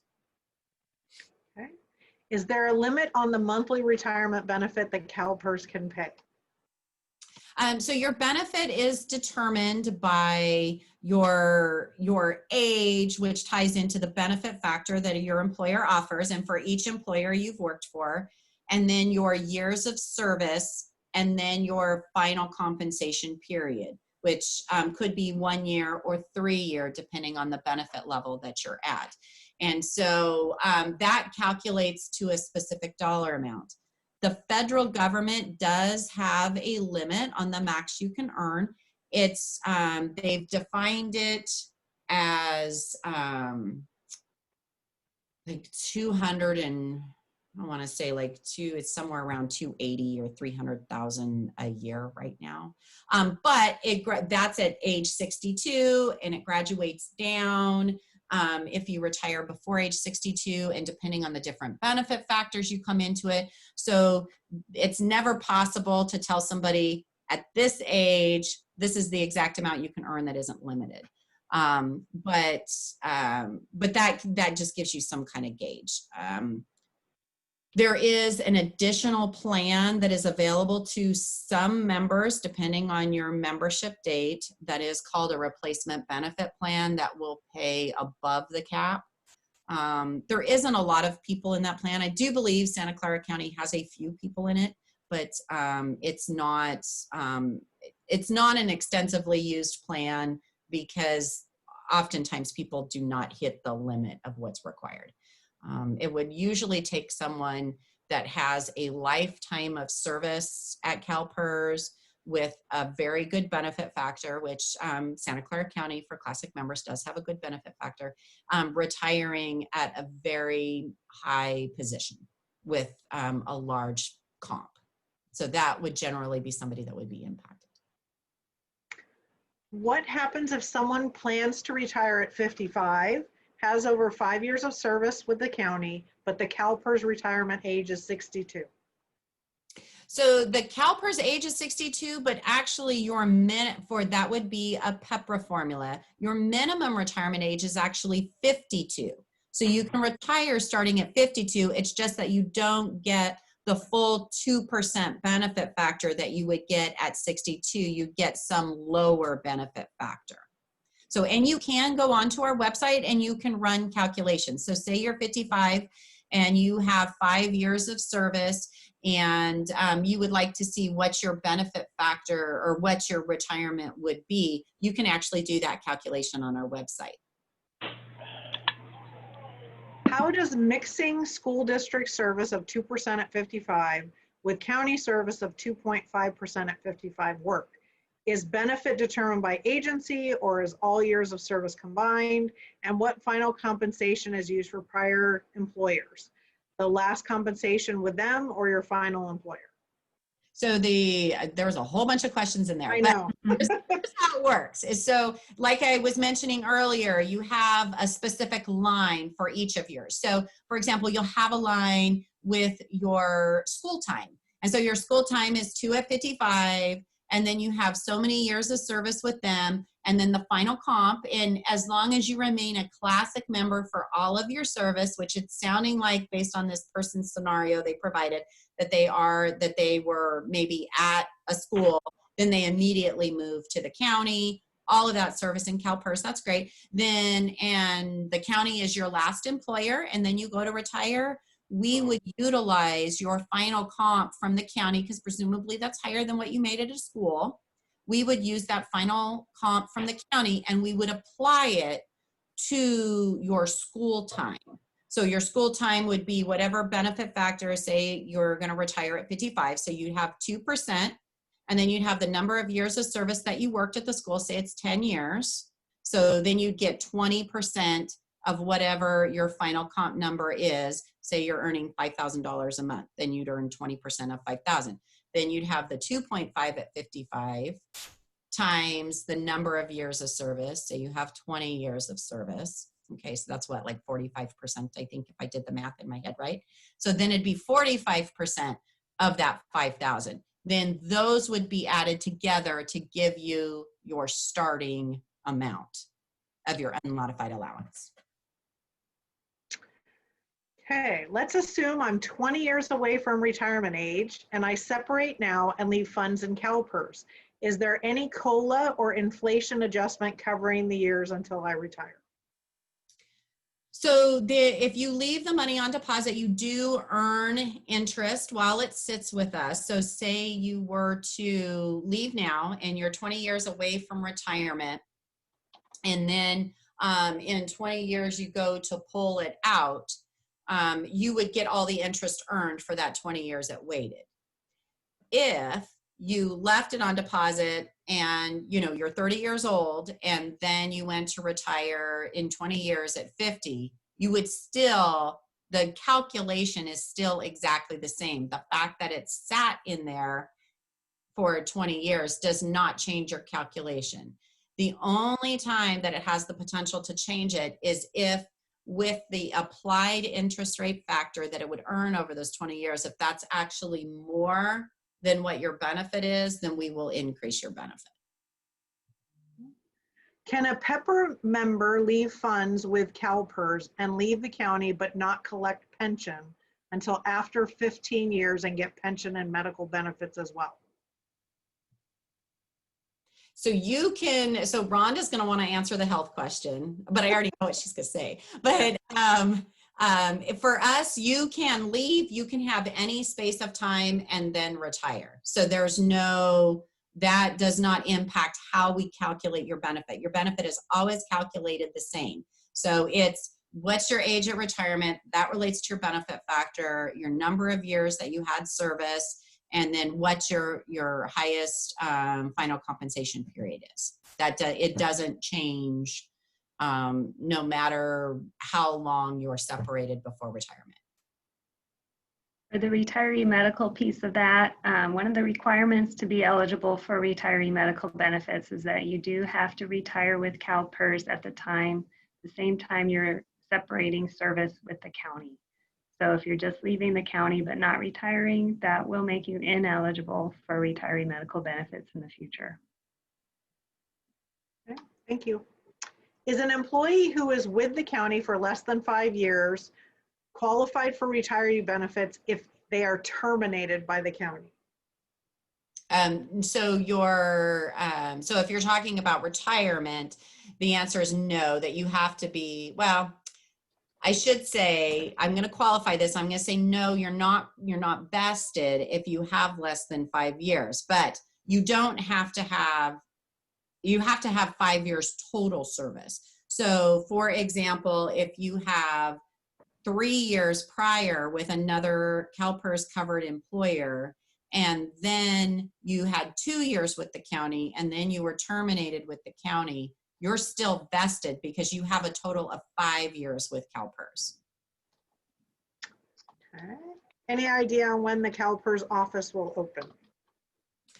It is all dependent on the tiering system that the governor has in place. So that will dictate. We do not have any dates because we don't have any answers yet in terms of movement. So we did, and it will be based, so for example, for us in our headquarters office, we're in Sacramento County. And so Sacramento County just this week moved from the purple tier to the red tier. And so it would depend on how San Jose, so Santa Clara County moves in the tiers. That will dictate when we open that office. For calculating the highest year for retirement, is it earned or pay rate? So it is your rate of pay. So that would be, a lot of people refer to it as base pay, pay rate. There are other pieces of special comp that are considered also reportable, but not everything that an employer pays does qualify. So, so that is something, but you can see what your employer has reported to us when you go to do a retirement calculation. So you'd be able to figure out from that what an employer is reporting for you.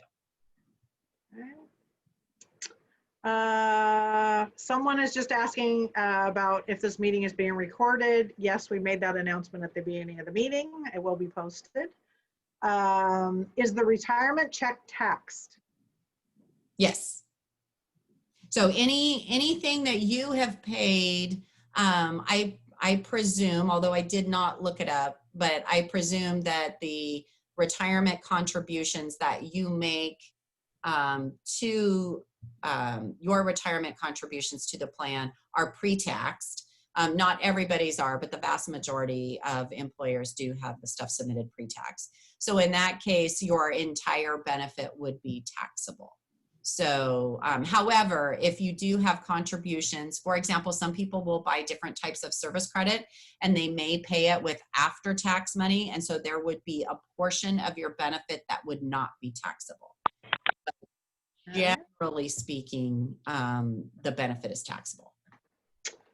Okay. Given, let's see, wait here. Given a member is 55 with 35 years of service with an anniversary date of January 1st Is there a strategic time of year, say June or December, to retire to take full advantage of both the pre-retirement current CEMA COLA in June, as well as being eligible for the CalPERS COLA in the first year of retirement? So I can answer the question related to advantageous dates for us. So the COLA rules that apply for CalPERS retirees is that you receive your COLA in the second year or after 2 consecutive years of retirement, I think is how it's worded. So, but you don't have to be retired a full year. So for example, the vast majority, we have a ginormous spike in retirements on picking the date of December 31st because they've retired for 1 day in that calendar year. And so for example, if you retire December 31st of 2020, then 2020 would be the first consecutive calendar year. 2021 would be the second calendar year, which would mean you would be eligible in May of 2022 to receive a COLA. Whereas if you were to retire the very next day, if your retirement day was January 1 of 2021, you couldn't receive a COLA until May of 2023. So that 1 date difference can change it for you by an entire year. Well, 364 days, essentially. Okay. That's what most of our schools tend to retire at the end of the school year, obviously, right? They leave at the school year, but non-school employees most commonly leave their last day with their employers December 30th and their retirement date's December 31st. If the county incentive to retire becomes finalized soon, who could help us with calculations to figure out what our monthly allowance would look like if we retired? Generally speaking, what is the percentage range of income tax that retirees pay? So the income tax is, I would consult with a tax advisor. So we do not consult on anything related to taxes. So definitely you would want to look at how your taxes are calculated today. And you would be able to figure that out. You might be able to hear my dog here, but you might be able to figure that out just based on the amount of the calculation that you do on our website, because that would give you your gross allowance. But in terms of being able to calculate what you want, here's a couple of recommendations I'd make. Number one, I would recommend that you use that publication 71 that I have in the presentation, because that gives you a link to find out more about CalPERS. And one of those things is setting up your My CalPERS account, because that's going to be the first place you could look to do estimates.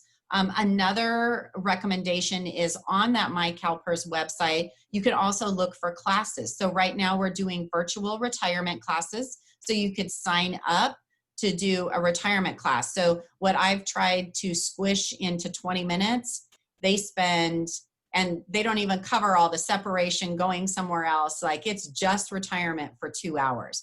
And so it's, you know, very useful in terms of preparing for retirement, understanding everything you need to consider, how it works. Then in addition to that, even though our offices are closed, we are doing virtual appointments. And so you can sign up to do a virtual appointment. We utilize WebEx, but WebEx is the same as Zoom.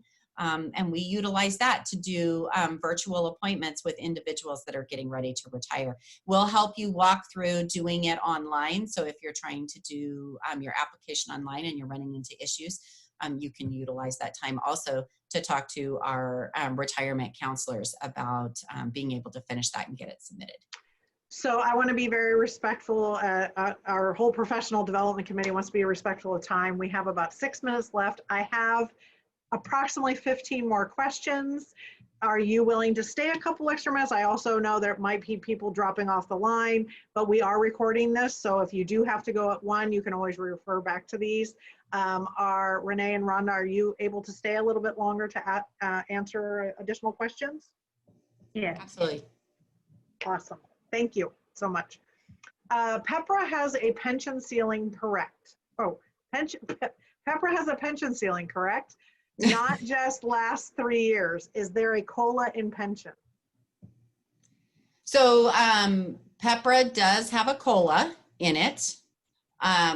The employer does have, can choose a COLA with PEPRA. That wasn't changed. And what happened logistically is when we established the PEPRA benefit, other than what the PEPRA law changed, which for example was your formula and your final comp, those were the two major things that changed with PEPRA. Other than that, we just transitioned all the other benefits that Classic members receive to the PEPRA members. Employers can change that, but that was just for processing purposes. That was how it all migrated.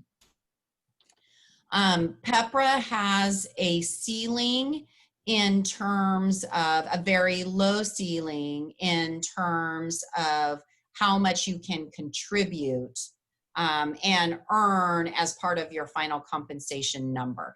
And it's tied to a Social Security value, and that value is provided to us every year. And for those that are coordinated with Social Security, I want to say it's somewhere around 118,000, 113,000. It's somewhere in that 115, like 113 to 118 range. It's somewhere in there. For those that aren't coordinated with Social Security, which I believe the county is, but for those not, it's somewhere around 140,000. So anything you make above that, while you'd still earn service credit towards your retirement, you would not be earning any additional final comp to be applied to that. Okay. I worked for a school district and a high school district when I was in college. I don't see any Social Security money for this.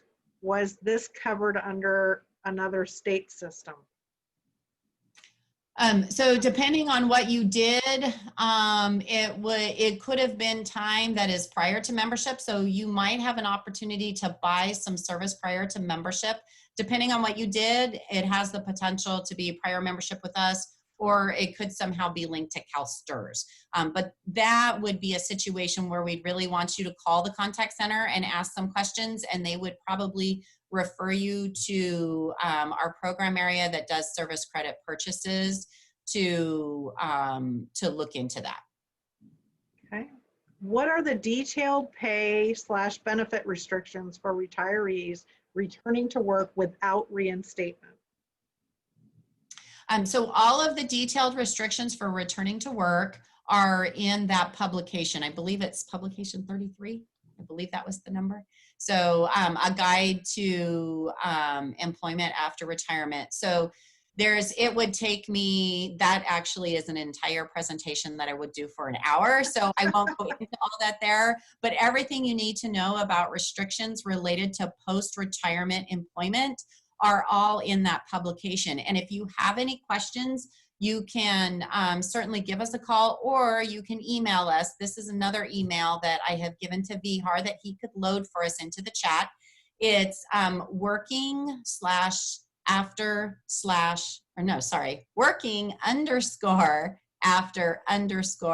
retirement. So working _ after _ retirement at calpers.ca.gov. And so any questions you would have related to what is my normal retirement age, we're actually going to be loading that onto the My CalPERS system. So when you sign on with your own account, you'll actually be able to see, so you don't even have to question what your normal retirement age is. So the items behind that.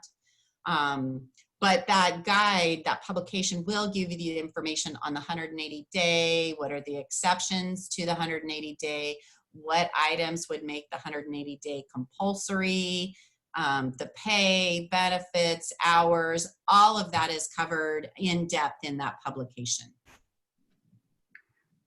And I've read it and approved it. It's good. Can an early retirement employee come back to work? Okay, so I'm not sure what we mean by an early retirement employee, other than if so there is no such thing in CalPERS eyes as an early retiree other than the additional component of looking at normal retirement age. And so if you're retiring prior to the age on in your benefit formulas. So that, if maybe that's what they're thinking about, because otherwise we don't, because we're not talking about golden handshakes, we're not talking about any of those, even the item that Zeb mentioned about a voluntary separation, that does not have anything to do with CalPERS retirement. It does have to do with coming back to work and not coming back early.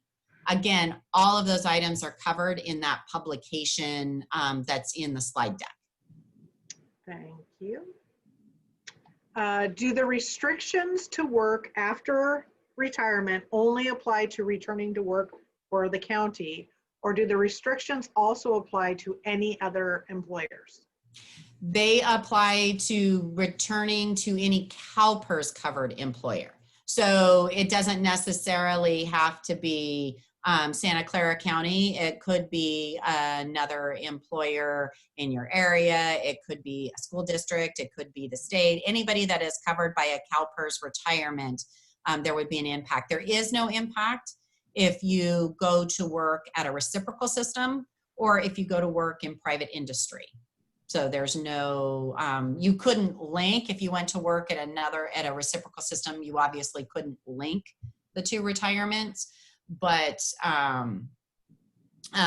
there is no impact to your CalPERS retirement for going to work at those. Okay. I retired from FD with Classic. Now working for county, I was told that the single highest year will be what retirement pay is based on. I'm not sure that what you were saying is what I was told, so I'm confused. Okay, so can you read, like, they retired from FD. John, are you still on the line, John Gambello? Is that fire department? Oh, fire department. I'm sorry. I'm assuming fire department, but I don't know, but which fire department? I have like 1,000 of them in our system. Not, can you hear me? Yes. Not Santa Clara County. Okay, so can you, if you give me a little bit about your scenario, I could maybe give a high level, or if you would want to reach out afterwards. Whatever is easiest. I was just a little confused from what you were saying, because I think you were saying something about the PEPRA is not, let's see, the single highest year, you were saying something was different between PEPRA and Classic. So yeah, so if you have, so for example, maybe John, you're referring to, you were with a particular fire department, not Santa Clara County. You were with a fire department that was with CalPERS, and then you left or retired. It's really irrelevant. It doesn't matter. I retired. Okay, for and then more than 6 months. Then took a position here at the county. Okay, returning to active membership. Correct. Okay, so yes, so then, and if you return to active membership after 2013, then you would be PEPRA for that second period of time. So what happens is that the time that you earn, your 1 year final comp that's Classic would remain the same. So, and then your PEPRA time would be you could only use your PEPRA salaries for your PEPRA time. So you can. See, and that's not what I was told. I was told that if the PEPRA salary or current salary goes higher than my fire department, which it could, then they would use the PEPRA. No. So to calculate the fire. Yeah, so the answer to that is no, that we can't, and that's because of regulations that are in place. But if you want to, I can help get you in touch with someone to talk more about it. But no, that used to be the case until PEPRA came into play. But there's very specific regulations in PEPRA that say that PEPRA salaries are only to be used for credit earned under PEPRA formulas, and that the other salaries your classic salaries are only available for your classic benefits. Okay, that is different. But when I get closer to retirement, I'll talk to you guys about it more. Okay. Thank you. Is it possible to add children and spouse to retiree medical benefits? The grid only seems to cover spouse costs. Yes, you can add spouse and children to your retiree benefits. We do only provide like common scenarios in the retiree rate sheets that are posted online, but we do have more rates available for all types of scenarios. So you can email us at benefits@esa.sccgov.org in order to get the rate for the scenario that you're looking for. Okay. Can you explain the Social Security offset when calculating final compensation? Absolutely. So, so it's built into our law that for agencies that are coordinated with Social Security, what happens is that when you go to pay contributions all along the way, there is a subtraction that you don't pay contributions on all of your earnings, right? There is a certain amount of your earnings that are set aside because it's quote unquote coordinated with Social Security, then you pay contributions on the rest of it. So then the same holds at retirement. There is a small decrement, I want to say it's $133.33 or something like that, that is taken off of your final comp number for your time that is coordinated, for the service credit earned that is coordinated with Social Security. So there's a small amount that is subtracted. So you do the, you know, say you're 2 at 55, this is way easier math, 2 at 55, 10 years, so it's 20%, you earn 5,000, so it's 20% of 5,000. Then that becomes that is your benefit, right? But if you're coordinated with Social Security, it's not really 5,000. It's 4,800 and what is that, $67 or whatever that is. So that small $133 is taken off of the final comp that then could be applied to the calculation. How about short-term disability? Will it stop the service hour clock? If you're talking about short-term disability, if you're going off of pay status and you're applying for, say, SDI or something like that, I'm assuming is what they're meaning. Anthu, are you still on the line? Yeah, you don't earn service credit. Okay. All right. Can service credit from San Mateo County be linked to Santa Clara County? It can, as long as you meet the requirements of reciprocity. I recommend you look in the presentation at that link for the guide that says when you change retirement systems. I want to say that's pub 37, I think. And so look at that publication, and you can look for San Mateo under there, and then look for the criteria, because you have to have moved within a certain period of time. You can't have overlapping service. There's, you know, a set of criteria, and as long as you meet that criteria, you can complete your the reciprocal both with San Mateo and with us to link that service. If you have any questions, you can use that member election team mailbox that Vihar put into chat earlier. Great. Can you explain what happens, possible restrictions, if one retires from PERS but then goes directly to another non-CalPERS government entity, such as the City of San Jose or the City County of San Francisco? No restriction. So if you're going to a non-CalPERS covered entity or a private industry employer, there are no restrictions to your CalPERS retirement. Going, for example, say to the City of San Jose, you can't link them. So by linking them, you could potentially get a better benefit from San Jose, but that extra benefit might not be worth it. It may be better to retire. And that's fine, you can. And then I'll let Rhonda answer if that impacts health.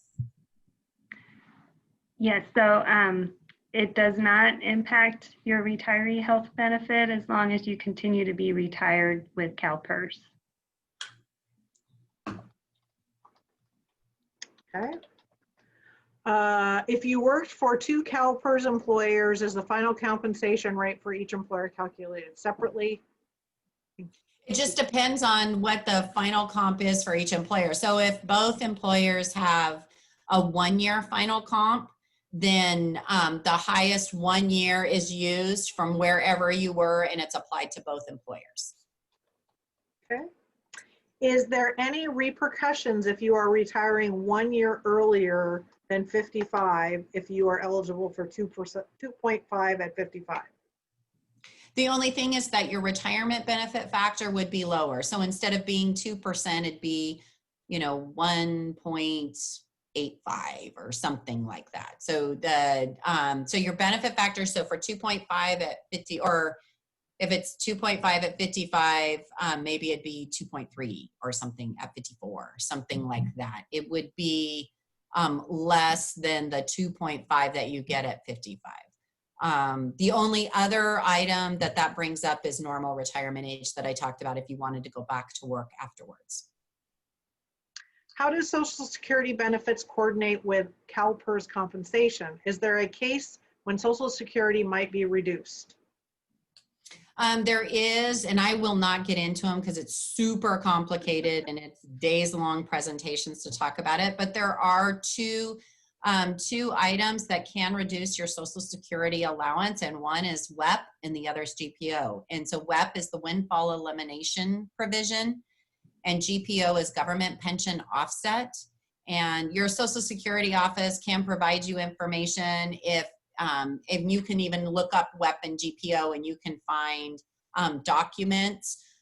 We also do provide some documents sometimes to our employers, so you might find them. But really where that comes into play, where there could be reductions to your Social Security allowance, comes when you work for an employer that isn't coordinated. So for example, Santa Clara County, if they're coordinated, you're great, and you're earning your Social Security at the same time you're earning this. But say you go to work for a city down the way. I'll just pick on City of Mountain View. I don't even know if they have a contract with us, but say City of Mountain View has a contract with us, and say they don't coordinate with Social Security.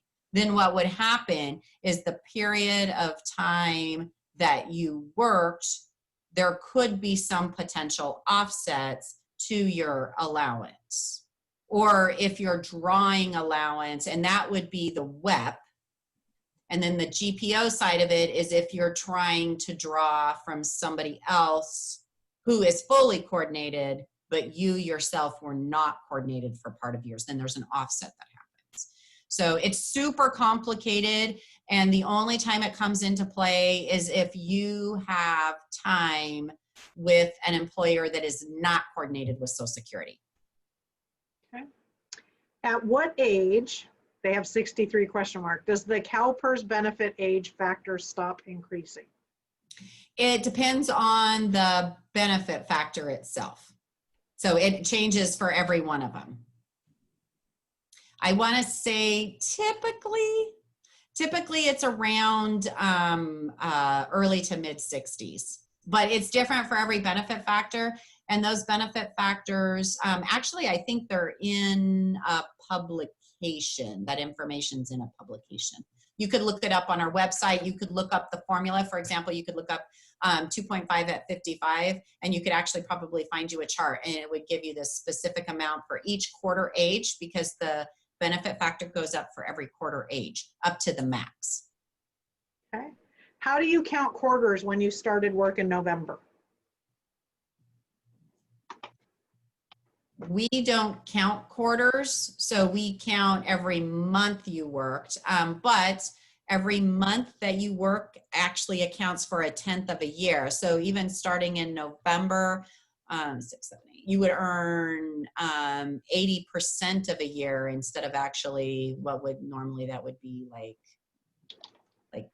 60-something% of a year. But we give 1/10 of a year for every full month of service. Okay. If you are a PEPRA member, is there a salary cap on calculating the retirement? Instead of using the higher salary, for example, would CalPERS stop around 120,000? So that was what I was answering earlier, is that the final comp will stop for PEPRA because they didn't contribute. You're not allowed to contribute above that dollar amount. So there really isn't a cap on the calculation itself. The cap comes into play in the formula. And so there's pieces of the formula that are capped, which will cap the calculation at the end. There is no cap on the actual calculation. Okay. Can you have your disbursement go directly to 457B or some other plan that is pre-taxed? For retirement? I believe the answer would be yes. No matter if Rhonda or I answered it, you can roll your money, over to another account. Okay. Where can we find info on making virtual retirement appointments? Oh, that's on our MyCalPERS website. So if you look at the presentation, publication 71 was listed, and that gives you information on how to get into MyCalPERS, how to set up your MyCalPERS account, and would also give you information on how to set up that virtual appointment. Okay, I have 2 questions left. Instead of cashing out vacation hours, can this be put into 457B? That's for me. Yep. And I'm glad that question came up because it actually reminded me about a point I wanted to make on the deferred compensation plan. But yes, you can defer your payouts when you leave the county into your 457 plan. You do have to plan ahead for that because in order to do that, you need to change your deferral election. If you want, say, your entire final paycheck to be deferred into your deferred compensation account, you'll have to elect a change in the deferral percentage for the deferred compensation plan, and you have to do that a month in advance from when you get your final pay because of the first of the month rule. So let's say your final paycheck is going to occur in January. You have to make a change to your deferral percentage in December in order for that change to happen, and it'll happen on the first paycheck in January. Okay. I was out on workers' comp and the county didn't integrate my time correctly. So on my CalPERS, I lost 2 months of service time. Can I get the 2 months back, and how?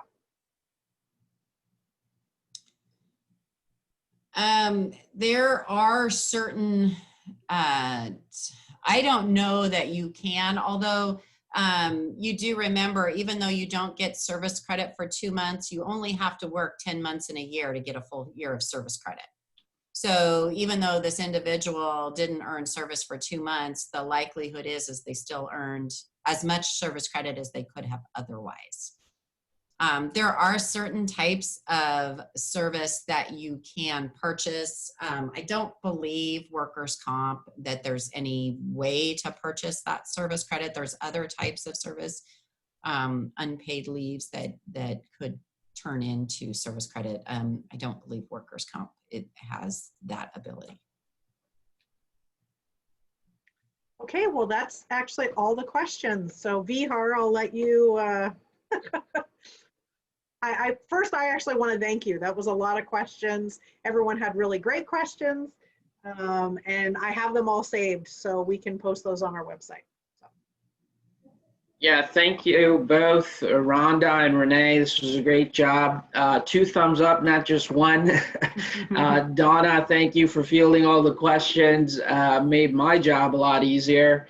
If anybody has any remaining questions that they feel that they have to get answered, you can send it to us by email. You can send it to me.